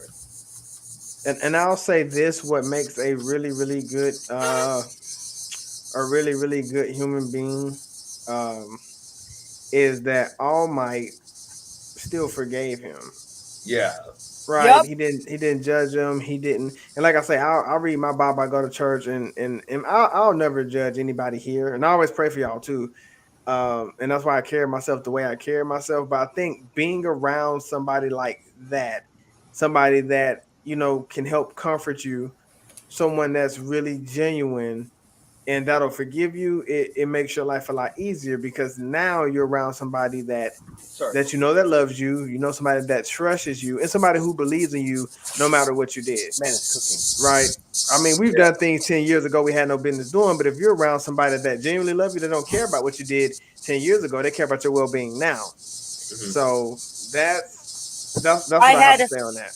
Donald, and I'm sorry, I'm going to go in this direction. I had a pastor years ago that told me something that stuck in my brain. It was kind of one of those, and my sister, I shouldn't have said that. Okay. So somebody I know would not associate with people that drink alcohol or smoke cigarettes and and go to this type of situation. And I always did. And I was shunned upon it. I do to this day.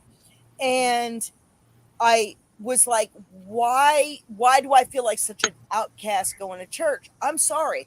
I will have an alcoholic drink, and I'll be the first one to see it. And my pastor turned to me and he said, because you can't save the saved. Think about that. You cannot save somebody that's already saved. The only way to be a witness is to be with the salt of the earth.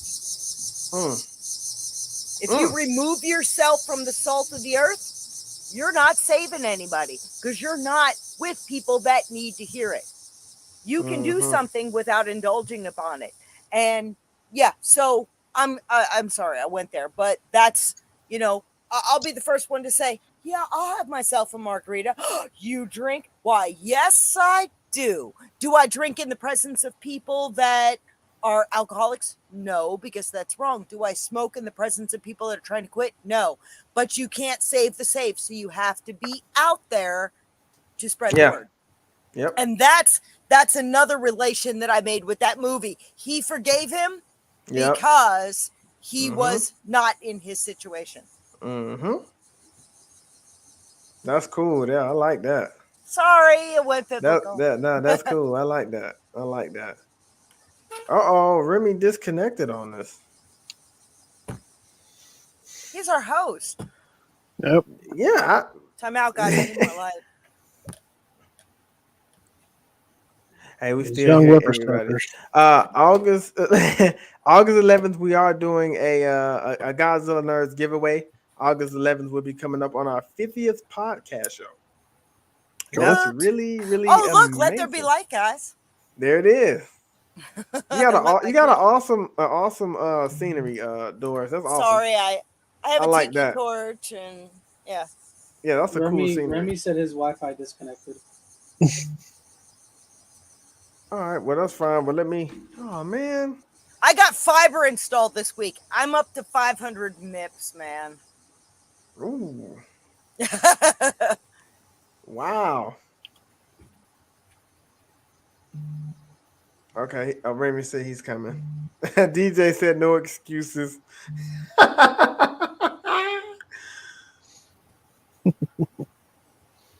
Yeah, this was a really, really awesome movie. I had fun with this one, so I'm definitely gonna go back and revisit the series.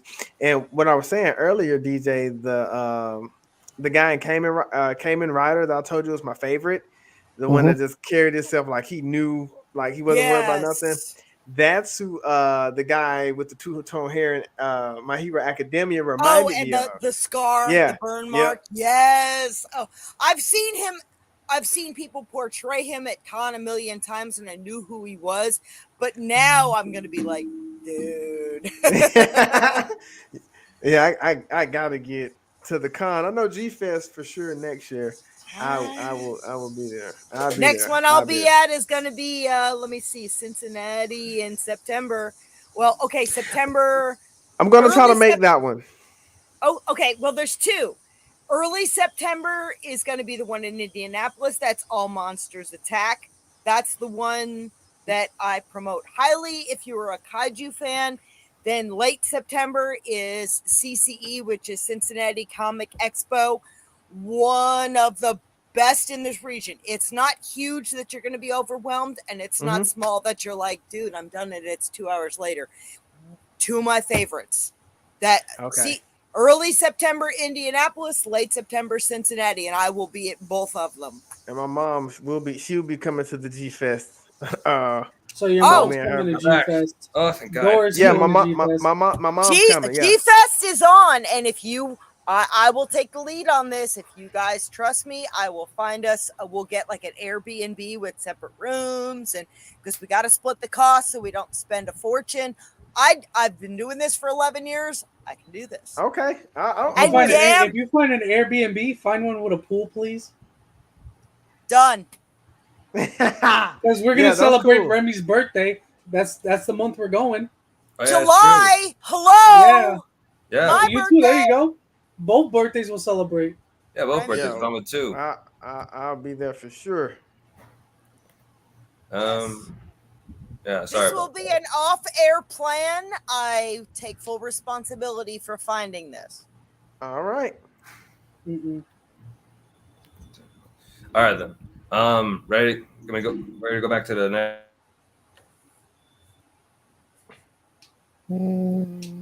We're waiting on you. Okay, there we go. Sonia. All right, now. Sorry, my Wi-Fi just keeps acting up. I don't know what's wrong with it. It's really annoying me. That was like mine, Remy. Mine Monday. Hopefully, if it keeps bugging, I might have to go to my phone, but we'll see what happens. But next question. Don, this is for you. What did you think of the final battle? What was your reaction to the double Detroit smash, especially? Oh, that was my favorite. That was my favorite move by far. In the movie. Now, as far as the final battle, I was on the edge of my seat because movies like this make my mind go back and forth, and my mind is moving so fast. When it gets really, really intense, I'm waiting for the next thing, and the next thing, and the next thing. And I'm like, how Deku gonna get out of this? Or how All Might's gonna overcome this? Because this guy got really powerful. And when All Might was flying, and I thought he was about to punch him, and he kind of wrapped him up in something, and that's when he grabbed him. Now that really got really intense, and I thought at that time All Might's about to lose his form in front of everybody. But I like how everybody doesn't see him in his sick form. That was cool. He holds it together when it's needed. Yeah, he Don't did. we all? Especially when he was tied up. I mean, he really. And while he was going through that, he still had faith in kids. He's putting his faith in kids, not adults. Yeah. So that was cool.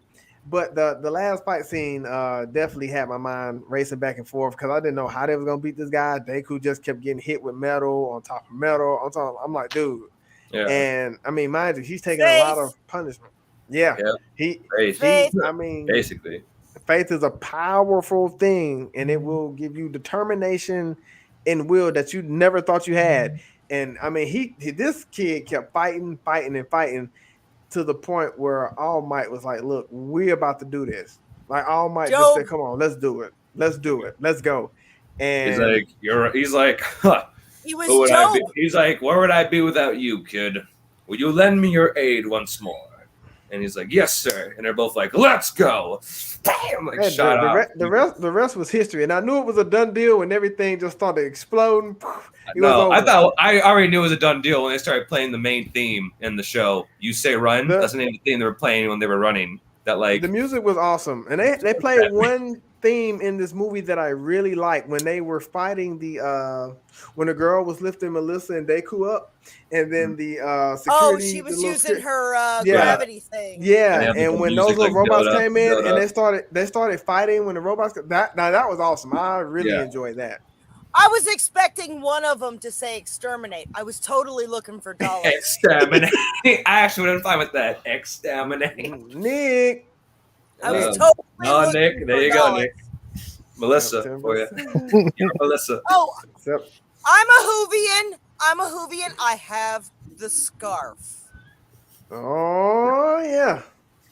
I have the scarf. Nick, to you, what did you think of the final battle? And what was your reaction to the double Detroit smash?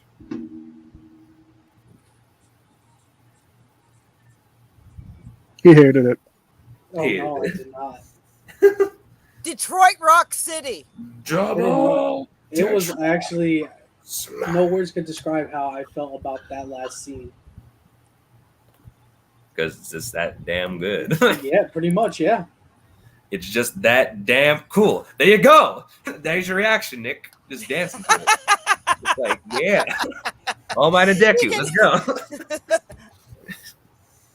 Exactly.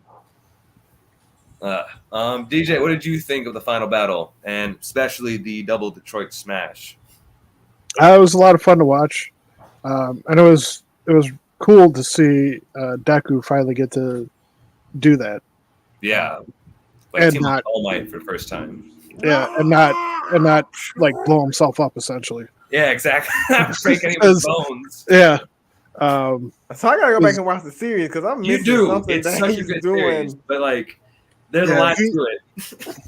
Yeah, he like when he first gets the power and stuff, like he doesn't know how to control it at all, and so anytime that he goes to use it, it's like at 100%, and it literally breaks his arm like every time. Yes. And there's a special. There's a nurse in the series that can heal people. And recovery girl. Eventually, she gets so pissed off at him. She's like, "If you break your arm again, I ain't fixing it." They just broke it so many times. She's like, "All right, enough. I'm done." And I don't want to fix it yourself. And I just wanted to throw in real quick for Doris, since she was talking about Hoovian and everything. I've met John Barrowman, Kieran Gillian, Matt Smith, and David Tennant. Oh wow! You'll be meeting Donald Gully next year. Guess what? I've handled. I know, Nick. For once, we are all the family. We're all gonna actually be together next year. We're taking 100. Yes, we're taking 100 pictures. Yeah, definitely. I'm going on Instagram Live. Oh, for sure. Oh, don't even think. Okay, so I'm not going to promise it. Okay, I know I'm off camera, but you can still hear me. I'm going to work on this because what we do in our own time is different. So if we go up to this, nobody can stop us from doing a live broadcast while we're there. Exactly. Yeah. And going Facebook Live. That's right. My girlfriend left her selfie stick. I'm taking it with me. Oh yeah. Oh, do it. No, Take it. No, get a bigger angle of us all. No, yeah, I'll do some working on this. Doris, what did you think sir. of the final battle, and especially the double Detroit smash move that they performed? Detroit smash. Okay, so the first thing I think of is Detroit Rock City. So I want to know where they came up with Detroit from. I guess it's the U.S. relation. But the final battle to me was, even though he is an apprentice to Might sees him as an equal, and it gives him I don't want to use the term. I don't want to use the term ego boost, but it gives him the confidence to know he can do it if he keeps going. He saw him as an equal, as a partner, rather than as an apprentice. That's what gave him his power. It's the power of will. And I'm sorry, that's where the Green Lantern comes in. Power of will. Yep. I mean, Deku is green, so there you go. Dun, dun, dun. So you see my point. I loved it too when they were like coming down, and Deku was like, "Let's go," and now Might just goes, I'm sorry. I mean, you've seen on the internet, there's been, YouTube videos and stuff where the kid gets caught under the car and the mom lifts the car and stuff. When your mind is determined, especially when it's someone you love, you don't even know what you're capable of. You become a beast. And it's very possible that you don't. I mean, there's been days that I've done things in my years that the next day I'm like, oh my God, I'm in so much pain. But when you set your mind to something, power of will, right, there's nothing going to stop you. Yeah. No, for sure. That's awesome. All right. Now we have reached the last question. I think you guys will like this one as well. And then after this question, we're going to start our game. So for you, Don, who was your favorite character? Aside from Deku, it had to be the guy with the two-tone hair. Todoroki, then. Yeah. I'll just, I watch movies. Like, I watch certain movies, and I feel like when you're with a certain person throughout the movie, you feel like you're always going to make it. It's almost like when I watch Bad Boys with Martin and Will Smith. Martin's going to be okay. As long as he stick with Will Smith, he's fine. No matter what they go through, Will Smith makes him feel safe. And so I think with him, just he's determined. I mean, strong will. He's always willing to fight, protect his friends, help out. He played a pretty good role in this movie, and he did a great job. And I love his powers, by the way. Powers are awesome. And he was my favorite. Aside from Deku, he was my favorite. Nice. What about you, Nick? Who was your favorite character? Hands down, honestly, Deku. Nice. Yes. Everything with him, I can actually relate to. Nah, I'm with you, brother. I love Deku too. I think he's my second favorite character in the entire series, really. First of all, what about you, DJ? Who was your favorite character in this movie? Obviously, I'm a big fan of Deku, just because he has the best character art of everybody in the whole series. Yeah. And just draws you into him. But I also liked Melissa. I thought she was really good addition to the story, and would make for a good character in the overall series, I think. Yeah. Without her, they don't. Without her, they don't get as far as they get. She was awesome. Yeah, no. She kicked butt. She kicked butt in this movie. Without her, Deku probably would have broken his arm again. So to have that gauntlet on him helped him big time, because that way he could go all out. And she believed in him too. She believed in him too, and that also helped him. When you have somebody that believe in you and your abilities, Amen. it makes you a much more confident person. So And- I mean, she played a big role. All in you the need movie. is one person. And Yep. something else to add too for you guys. I kind of brushed on it earlier, but like I mentioned, this is approximately between season 2 and 3.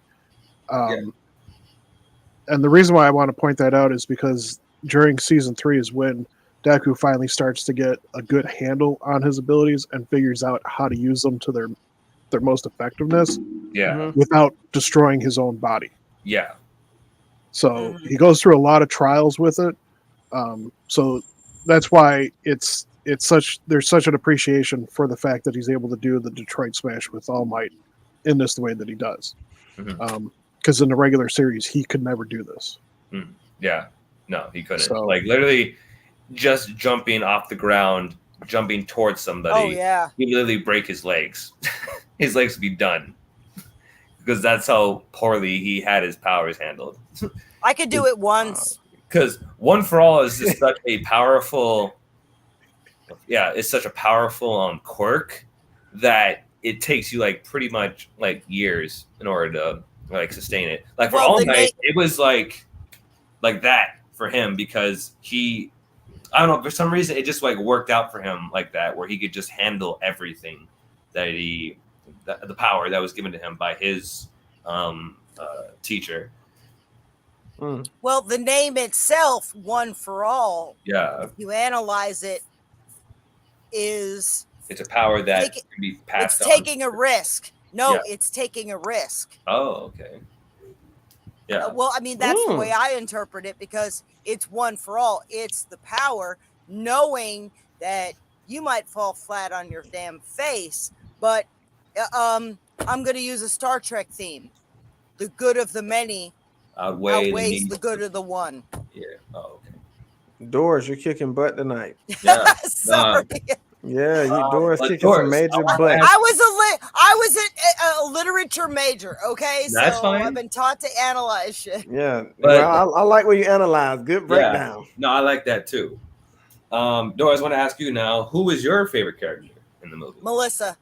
Nice. Hands down, Melissa. Give us a breakdown. Give us the breakdown. Yeah, tell us why. I can relate to her after my many years of experience. Everybody goes through a phase in their life where they want to be. I mean, it's not an egotistical thing, but everybody wants to be recognized as somebody that's worth it, somebody that's good, somebody that can do something that nobody else can. And we all go through that phase, and I've been through that phase, and I've fallen on my face trying to prove myself. And then you get to a point where you're like, this is who I am, take it or leave it. She is portrayed as 16 years old. 17. She knows she doesn't have a quirk, and she's okay with it. And she takes what she knows, and she says, I almost failed. That's why I'm studying harder. She accepts her goods and her bads. I almost failed. I failed. You're looking at somebody who in freshman and sophomore year was so loco and dicapesa that I damn near failed. That I voluntarily went to summer school to not only take the classes that I almost failed, but to take other classes. So when I entered junior year, I skipped lunch, took an extra class during summer school, took extra classes and summer school again. So when I went into senior year, I went into a 2-year trade school with enough credits that I graduated when I was 17. I didn't have special powers. I hated school, hated it for everything it was worth. But I knew I didn't want to be there. So I doubled up on things and did what I could. I related to Melissa because she doesn't have any special powers, but she knows what she's good at and she focuses on it. And she's accepting of the fact, I'm never going to be that, but I can be this. And it took me 30 extra years on top of hers to realize that. If I had known that when I was 16, I'd be totally different. And Doris, I'm glad you brought that up because it was a scene that Melissa was in where she showed her will and determination. It outweighed her having Let me ability. go. Let me go. I Yeah. can do this. Let me Yeah. go. When they were running up the Mhm. stairs, she took her shoes Yes, off. She sir. came out them Yeah, shoes it and ran. Yeah. Like that was awesome. That was For me, cool. I love that scene where when There's Deku was Pete. like, for me, I love that scene where like Deku was like staring at her, and he was, and like you could hear his thoughts going like, "Go, He I got admires this. her. You need to take care of that. I can handle these guys on my own." And she like literally got that stern look at her face and like ran and took care of it like Yep. that. I was She like, "That's knows- badass." She knows what she can do. She knows her limitations, and she says, "Let me do what I know I can do." Yes, I love that about her. I love Yes. that aspect of So this. no, she was hands down my favorite. I almost Nice. felt myself not jealous but envious of that. What's the word I'm looking for? Youthful knowledge. Nice. Good Yeah, that's stuff. true. Good stuff. You got to put your questions back up, Remy, because when we lost you, it went Yeah, off. I know it's that. But Okay. before we start the game, I No, mentioned, not your internet. No, I'm saying the first time you went out, it took your game off with you. No, you're Oh, good okay. right now. No, Your I internet's don't. running No, I good, know man. not what you mean. Yeah, Oh, okay. yeah, I don't. I'll put it back up right now. But what I was gonna say first is that before we start the game, I was gonna state that I mentioned last time that I was gonna share something that related to My Hero Academia that I was working on. Okay. So for the past 2 years, I have actually written. I'm not done with it yet, but I have written an actual storyline of My Hero Academia, like a fanfic, if you will, There of you go, Remy. My Hero Academia crossover with Godzilla.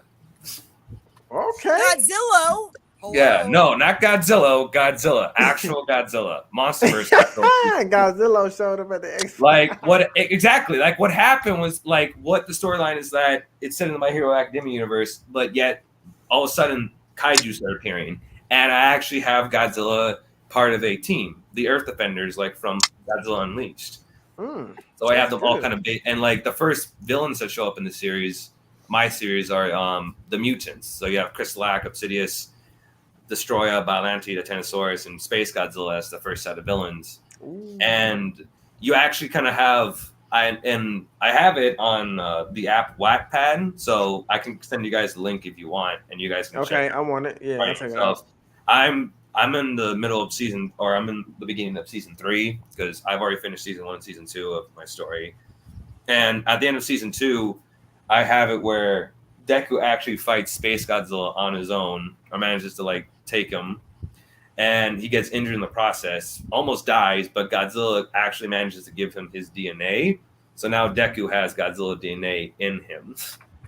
Oh yeah, that's awesome. After I that, like that. so season 3 kind of discusses what happens when a human is giving kaiju DNA, and I'll just say that blank hits the fan as soon as, Kyber crystals. as Hey, soon well, as- let me ask you a question, Remy. Now you don't have to answer it now. yeah. So when he takes Godzilla's DNA, are there any side effects?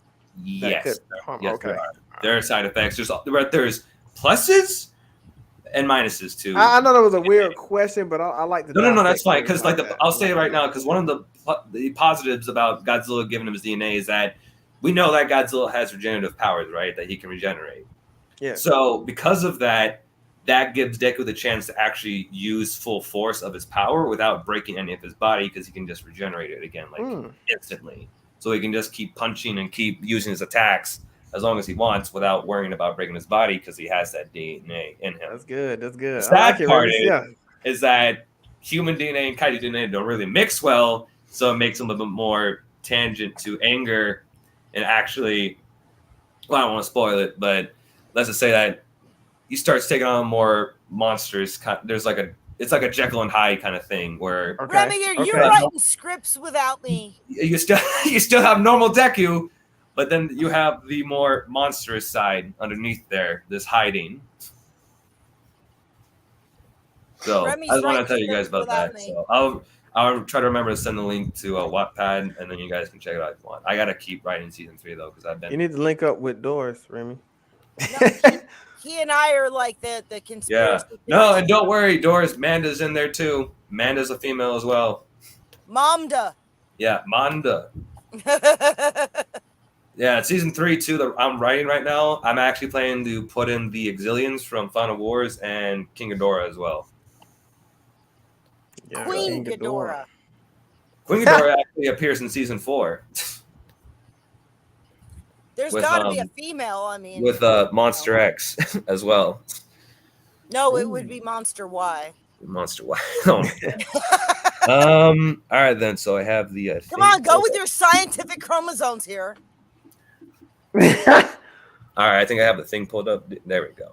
So let me go to slideshow. Let's see if it works. There we go. Is it working for you guys? All right, cool. Yeah, it's working.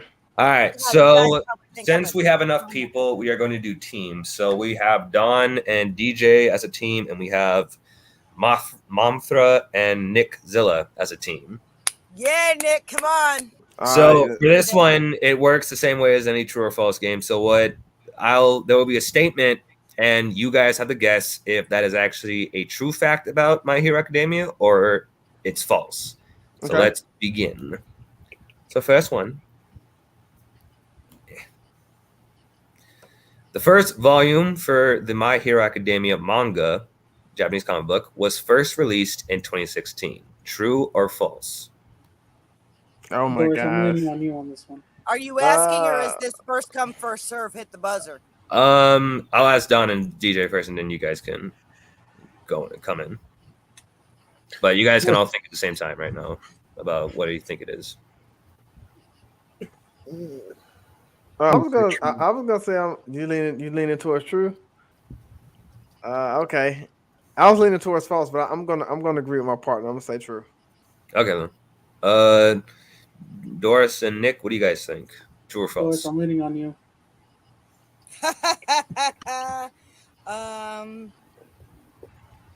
I want to say it was earlier than that. I want to say I do it was have that 14 book somewhere. I want to say it was 14 or 15 actually. Okay, but you Okay, when you say released, do you mean released or released to the United States? There's two categories. just released in general, I think. It was 2015. 2015. True or false? All right. Is that what? Are you guys going with false then? I am. Okay. What about Nick? Though? I'm doing what my partner says. All right then. So false on. So true with Don and DJ, and then false with Doris and Nick, right? Yes. All right then. It came out in Japan in 2015. All right then. Well, the answer is false. The first volume of the manga was released November 4th, 2014. I was right. Doris, and you was wrong right at the there. same You time. was right there. You're right there. But good job. So for this one, nobody gets a point. Y'all failed. Fair enough. It always comes out there before it hits us. Yeah, I realized that too. The same thing I think with the anime, English the dub. translation is only always 8 to 10 months behind. Yeah. All right, next one. You can thank my 16-year-old for that. So the creator of My Hero Academia, Koei Horikoshi, has been stated to be a massive fan of Star Wars. True or false? Truth, True. Both true on- because We're if going I am correct, and I don't know for a fact, but I told you that in Clone Wars season 3 episode something teen, Goji is in there, which is a tribute to Toho. It had something to do with that name, Horikoshi. I don't remember you why, saying that. I remember you saying that, but Doris. it's there. I have Goji built. I'm still sanding. True. All right. So true on both teams then, right? Yes. Okay then. So let's press enter. True! Horikoshi is a massive fan of Star Wars, as a number of locations in My Hero Academia have references to Star Wars, like Dagobah Beach, where Deku was trained by All Might. So look at that. Both teams get it right. So we have a tie at the moment right now. Wait, what? That we said false, and we got false right the first. No, you guys didn't get false right last time because you guys said It was 26. a half false. Yeah. It was, Yeah, Look, guys, I was just served a quesadilla. Oh, look good. nice. Well, that looks good. Yeah. All right. So next question is, originally the character of Katsuki Bakugo was supposed to act nicer during the planning phase of the series. True or false? False. DJ, I'm leaning on you for this one because I have no idea. Doris, I'm leaning on you. I'm gonna say but false as well. Okay, I'm going with DJ. You Man, always I need- got faith in my brother. You always need one guy that's egotistical and has an attitude. It's in every anime, including Demon Slayer, and we all know who that is. Inosuke. Yeah. So we're going with false on both of these then? His double Yes. serrated are amazing. All right, then. Well, unfortunately, it is true. In the Oh, Ultra that's Archive so book, concept art of Katsuki Bakugo showed him as a kinder person that would still speak his mind freely and insult his classmates, but unintentionally. And then How is that? And then how here's an is that? image of that concept art that was shown. What you made your slideshow with, Remy? That's cool. I made it with just Google Slides. Yeah, that's raw. That's awesome. That's not nicer. That's just more egotistical with a smile. Yeah, but I mean, it's less. I don't know, but yeah. So a little tie though. Don't worry, we got still a couple more questions left. All right, next one. The character of Todoroki was inspired by a character named Zuko, who starred in the animated series Avatar: The Last The last Airbender. Airbender. True or false? I'll say true. True. Ooh. There you go, Remy. Damn, Airbender I don't was- have that book. Oh, Luis is playing with us as well. He said. Oh, that's a false on the tough last one because I know everything about Airbender. Don't True. even quiz me on Airbender. The I was the scar first is Airbender. similar.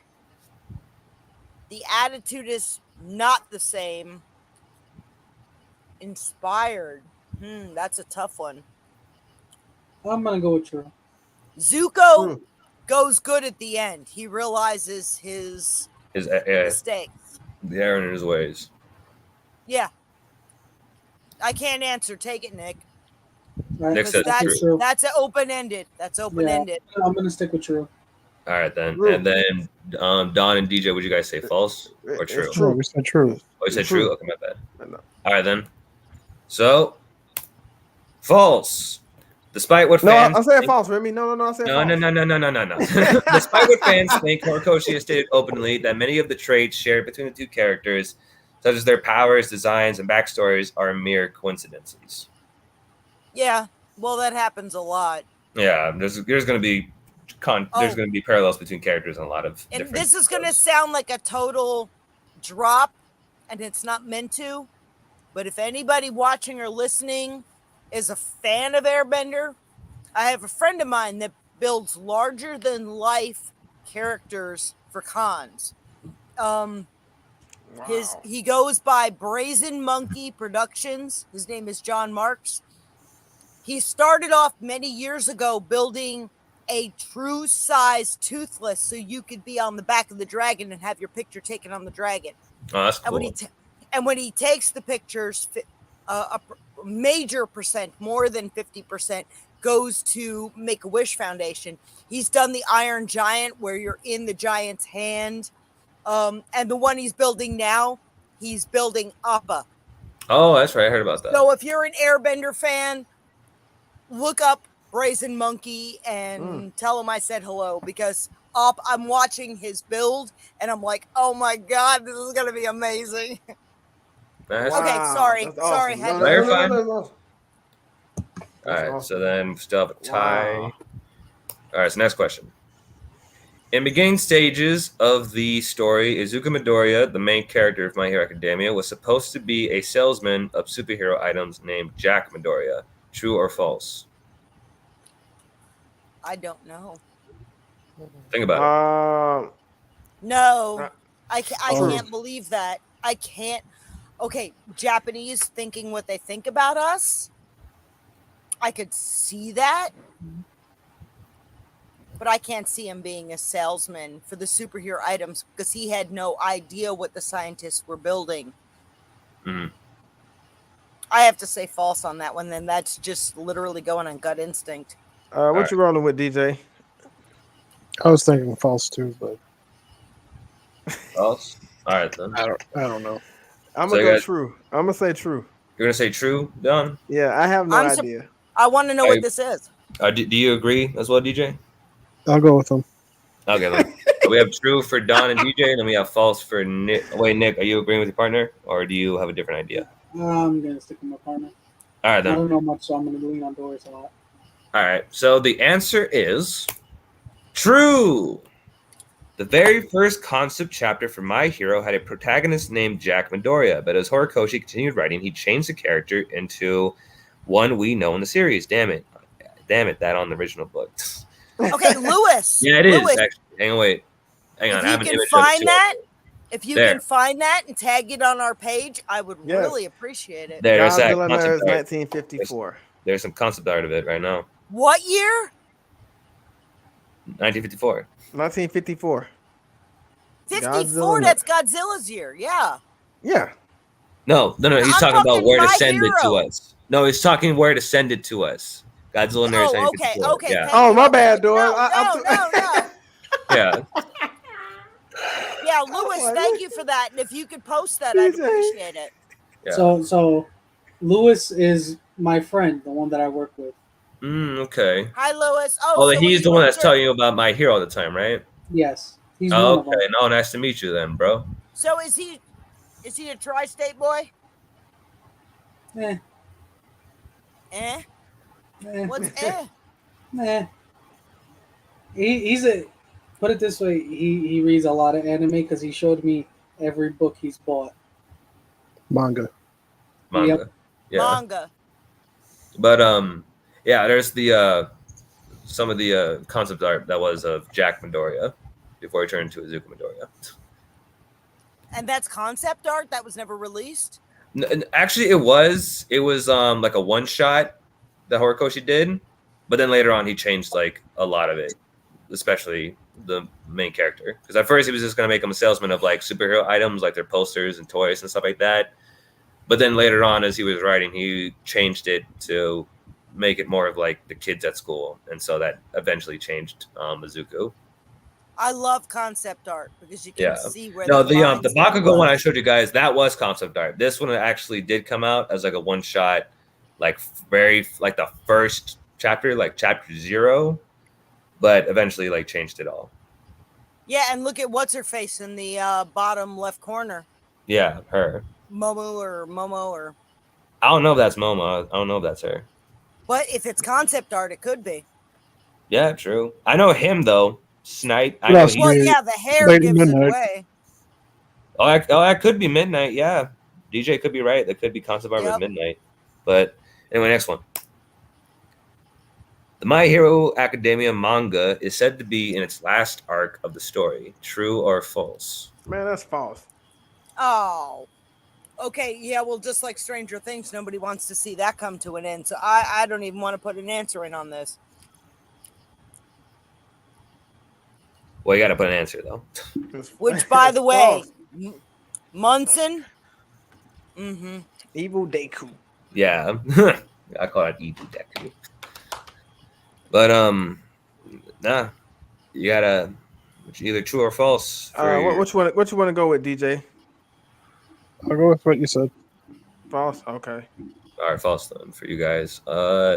Doris, Nick, what do you guys think? Every good thing has to come to an end. I kind of want to say true I'm gonna go full blown. because everything I like comes to an end, unfortunately. Not us. Well, Yeah. Not us. I'll see you, Nick. Nick, your call. I say true. You going with true for this one? All right, then. Let's put it down. True. Horikoshi has gone on record saying that if things proceed smoothly, the My Hero Academia manga story will end this year. If not, then it is set to be finished in 2023. All good things come to an end. Yeah, so then we're back at a tie then, because Don and DJ had 1 point, but now, had 2 points, but now you guys are tied. Now you guys both have 2 points. No, we're not. Oh my God. Nick and Doris always rule. Okay. Dick. I Okay. broke Don again. Oh, boy. Okay, sorry. My Nick and I are known as Team Dick, so that's where that came from. Why, though? Why that name? How about Team Manda? I don't know, something like that. Oh He's my not- god. Yeah, boy. All right, then. Next one. Team Jersey. My Hero Academia anime has 6 seasons available to watch. True or false? Oh, I don't know this one. DJ, this is on you, brother. Doris. Which platform? Just available to watch anywhere. False. Say false. All right, false for you guys. What about you? What about you, Doris and Nick? What do you guys think? Nick, your input? I think true. You think true? Available to watch. It depends on what platform and what country. This is you're right. such a broad question. No, the Doris is just in general, like just to watch anywhere, really. Like available to the public, available to everybody internationally and whatnot. I say true. I wish my daughter were here. She would know. I'm gonna go with Nick's answer because I don't know. All right, so I'm gonna Doris say true. and Nick say true, and then Don and DJ say false, right? Mhm. Yes. All right, then. So the answer I want to is say it's been a long round false. longer, but There are only 5 seasons at the moment. with DJ, the you the man, Hero boy. This coming October. So season 6 is coming out this year on October. whatever. So going ahead, DJ and Don are in the lead. All right, next one. Ochaku Uraraka was the one who inspired Izuku Midoriya to have the name Deku since it sounded similar to the word Dekiru, which translates to "you can do it." True or false? You can do it. Crap, I need. Where's my Um, device? Hang on a second. You didn't say we couldn't use help. I want to say No, true. no, that's cheating, Doris. I want to say true. You I wanna didn't true. say it. You did Yeah, not. no, but you establish can't. But ground you rules. shouldn't. You shouldn't though. That's just cheating. I'm gonna say true. I'm going with true. Is it true? Don Deku was originally a derogatory nickname that Bakugo gave to Deku. Yeah, because No, Deku meant nothing. She Or- did inspire him to use it, to adopt it as his hero name, as a good name, but that was because she thought it was cute. I'm So what you looking it going up, with, but I'm DJ? not going to answer. I'm saying false. No, I'm gonna go with you. Doris, DJ. don't look it up. You just schooled me and gave me some knowledge. All right, so DJ and Don, you guys say true? False. Oh, false. Yeah, we said false. We said false. Oh, we say false? I'm going with my brother. Doris I got and Nick, about- what do you guys think? Doris, do not look it up. Stop cheating. I can do one more Then question. I can't Remy. answer. I cannot answer. Well, you have to guess, Doris. This is like go off of gut instinct. It's trying to cheat. Nick can Oh guess. my gosh. Hey, I need this. I put it in the translator device, so I can't answer. It would be an unfair advantage. All right, fine, Nick. I What do you got think? I got I'm one gonna more go- question after this, Remy. I'm gonna go Okay. false. You gonna go Never false? mind. I think I'm gonna go true. True. Yeah. Okay, then. Wait, Don. What do you mean you got one more question after this? Yeah, because my wife got to get ready to lay down. She got work tomorrow. Okay, then. So you guys say, False. false. Okay, then. True. After saving her during a dangerous entrance exam. DJ? Wait. I changed it to true. No, you didn't? Oh, yeah, Yes, no. I did. So you I guys. changed it to true before. No, it's before talking to he- DJ, not you, Nick. Oh, okay. I was gonna say. Yeah, we no. At that point. True. Anyway, true after saving her because Ochako inspired Izuku to keep his nickname of Deku as it gave a feeling of you can do it, but also because it sounded cute. This made Izuku happy, so he decided to make Deku his hero name. So that was true. You're welcome, Doris. You do realize I'm going to be confirming all this in September. So that is true. So then then Nick and Doris have a point ahead, I believe, or it's another No, tie. it's tied, bro. Oh, it's tied. My bad. All right, fine. It's tied. Taco head. It's tied. All right. Here, Don. We only have like 2 more questions left. Can we do you think we can try to? Nah, squeeze that's through cool. Yeah, go for it. them? Okay, yeah. Pick Because your there's only like 2 favorite of more. There's not the that two many left. questions. Yeah. All right. So this one, the oldest student in Class 1A is Tenya Ida. True or false? And Class 1A is the main class of the series. Seniors. I don't know. No, they're not this. seniors. They're freshmen. I got to go back and watch this. I can guess it though, but I have no idea what I'm answering. I don't either because I've only Tenya ever watched Ida the is that movie. guy right there. The guy you see right That's there him? doing the kick. That's Yeah, him? that's him. That's Ida. I'm gonna go true. Is he the guy that wore the suit in the movie? Yes, Yeah. he's the one who like kicked down that door. Who had like those thrusters on the back of his He's like leg. he's like what, like a teacher or something to them? No, he's their He's a classmate. Yeah, he's a classmate. He's the They're all the same class age. what is he? Class rep. He's a class representative. Oh, this is a tough one then. I'm gonna go true. True then? All right. I'm They gonna say go true. false because You they're say false? all supposed to be the same age. Ooh. I'm going with DJ then. All right, then false for you and DJ Don. I was 17 when I graduated. So then we have so Doris and Nick, you guys are going with true? Nick, what are we going with? True. All right then. So Don and DJ, you guys say false, right? Mm-hmm. I'm with my Alright, brother. then. I'm going with my brother on this one. Well, the answer is false. The oldest student is actually Katsuki Bakugo. As in the current storyline, he is 17 years old, while most of the Irons other up, students are Nick. 16. Ooh. And then there's an image of Bakugo yelling like he usually does. Freaking angry Pomeranian right now. That's literally what people compare him to. He's an angry Pomeranian. Oh my god, I will never see that the same again. So Don and DJ have a point ahead of two. No. Yeah. It's one point. Yeah, 1 point ahead of you guys. So Don and DJ are in the lead. Oh no, we have 2 more questions left. What will we do? All right, next one. All for One is the main antagonist of My Hero Academia. True or false? DJ, I'm going with you, brother. Again, an open-ended question. All for One is the main antagonist of My Hero. I'm gonna say, you know what? I'm gonna go false. It gotta be false. It gotta be false. Main cause, but maybe not the main antagonist. No. What you want to go with, DJ? I need to talk to my partner. What you need? Yeah. What you want to go with, DJ? Talk it out for a second. I lost all class. I'm eating on film. Nah, you're fine. Yeah, I'll stick with the false because, Okay. like, Nick? he's important, but Nikolai. See, if we both get this question right, we can only end it in a tie. We can't lose, DJ. So the pressure gonna be on them to get the next one. I think I'm gonna go with true. Is that your final answer, Nick? You going with true? Yeah, I think I'm gonna go with true. All right, then. The answer DJ, is bring us home, brother. false. The main villain of the series is Omura Shigaraki, All for One's apprentice. And then here's an image. Tomorrow Shigaraki. That's what he looks like. That's the main villain. That's a pretty cool concept right there. Yeah. I like that. And his power is that he has the power of decay. So if he touches you, he literally can like decay a person or any living thing. Like turn him into dust. Well, crap. He's the Grim Reaper. Yeah, basically. So why not have the Grim Reaper be apprentice to that guy? Oh my gosh. All right. But wait. Here's your tiebreaker. What's the one thing he couldn't decay? Donald Gully. Himself. Don't let me down. Don't let me down.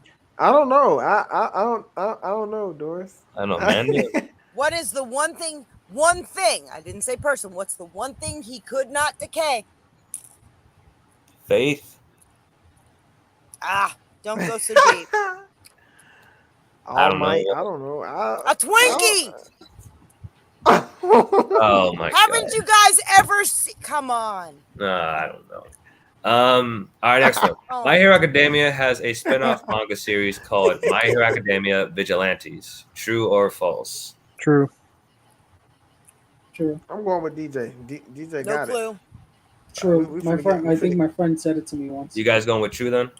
Two? it. Yes. It's over with. Okay, so true then on both. So that is true. My Hero Academia Vigilantes, although written and illustrated by different people, acts as both a spin-off and prequel to My Hero Academia. And then there's an image of Prequel. the character, the main trio in that series.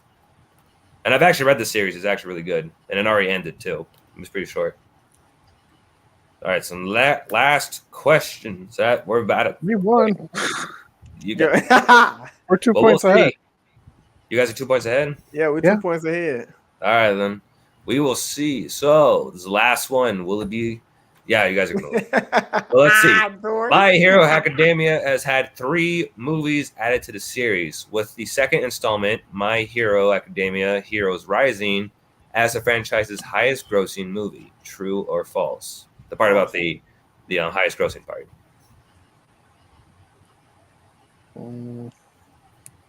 What you thinking, DJ? I'm running out of battery. Hurry up. I'll say true. I'm okay. I'll go true. I'm gonna go false. Here's Nah, one. not the highest grossing.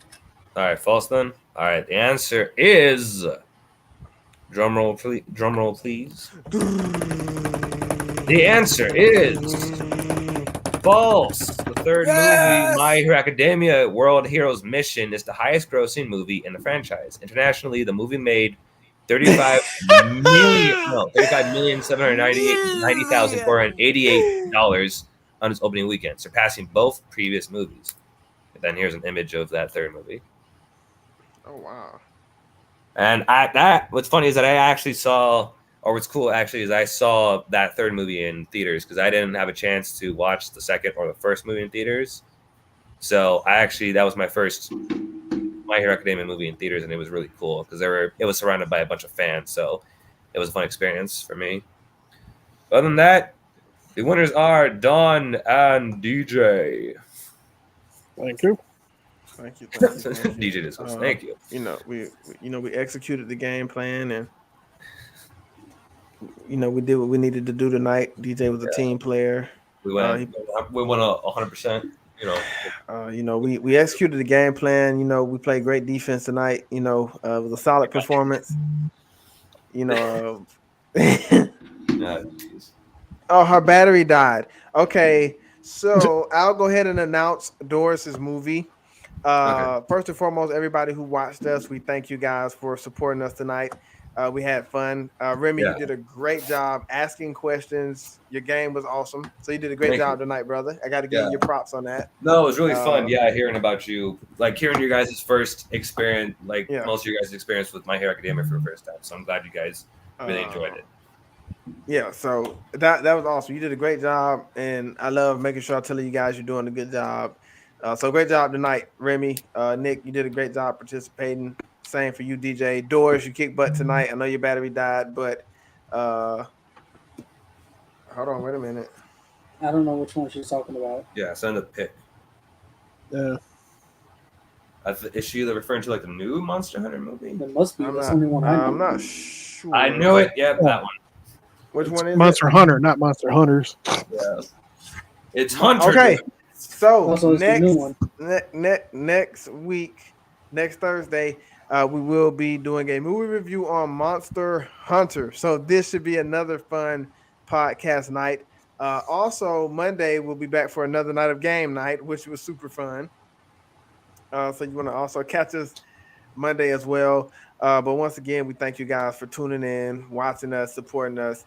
And guys, of course, this is a day where I get to see you guys, spend a lot of time with you guys. So I enjoyed it. I greatly appreciate you guys. And we're about to wrap it up. I am one of the hosts. I am Donald. Nick. DJ. Remy. And Remy and Doris. Doris was here tonight. And we are the GodzillaNerds. Peace out. Peace out. Latest. Later.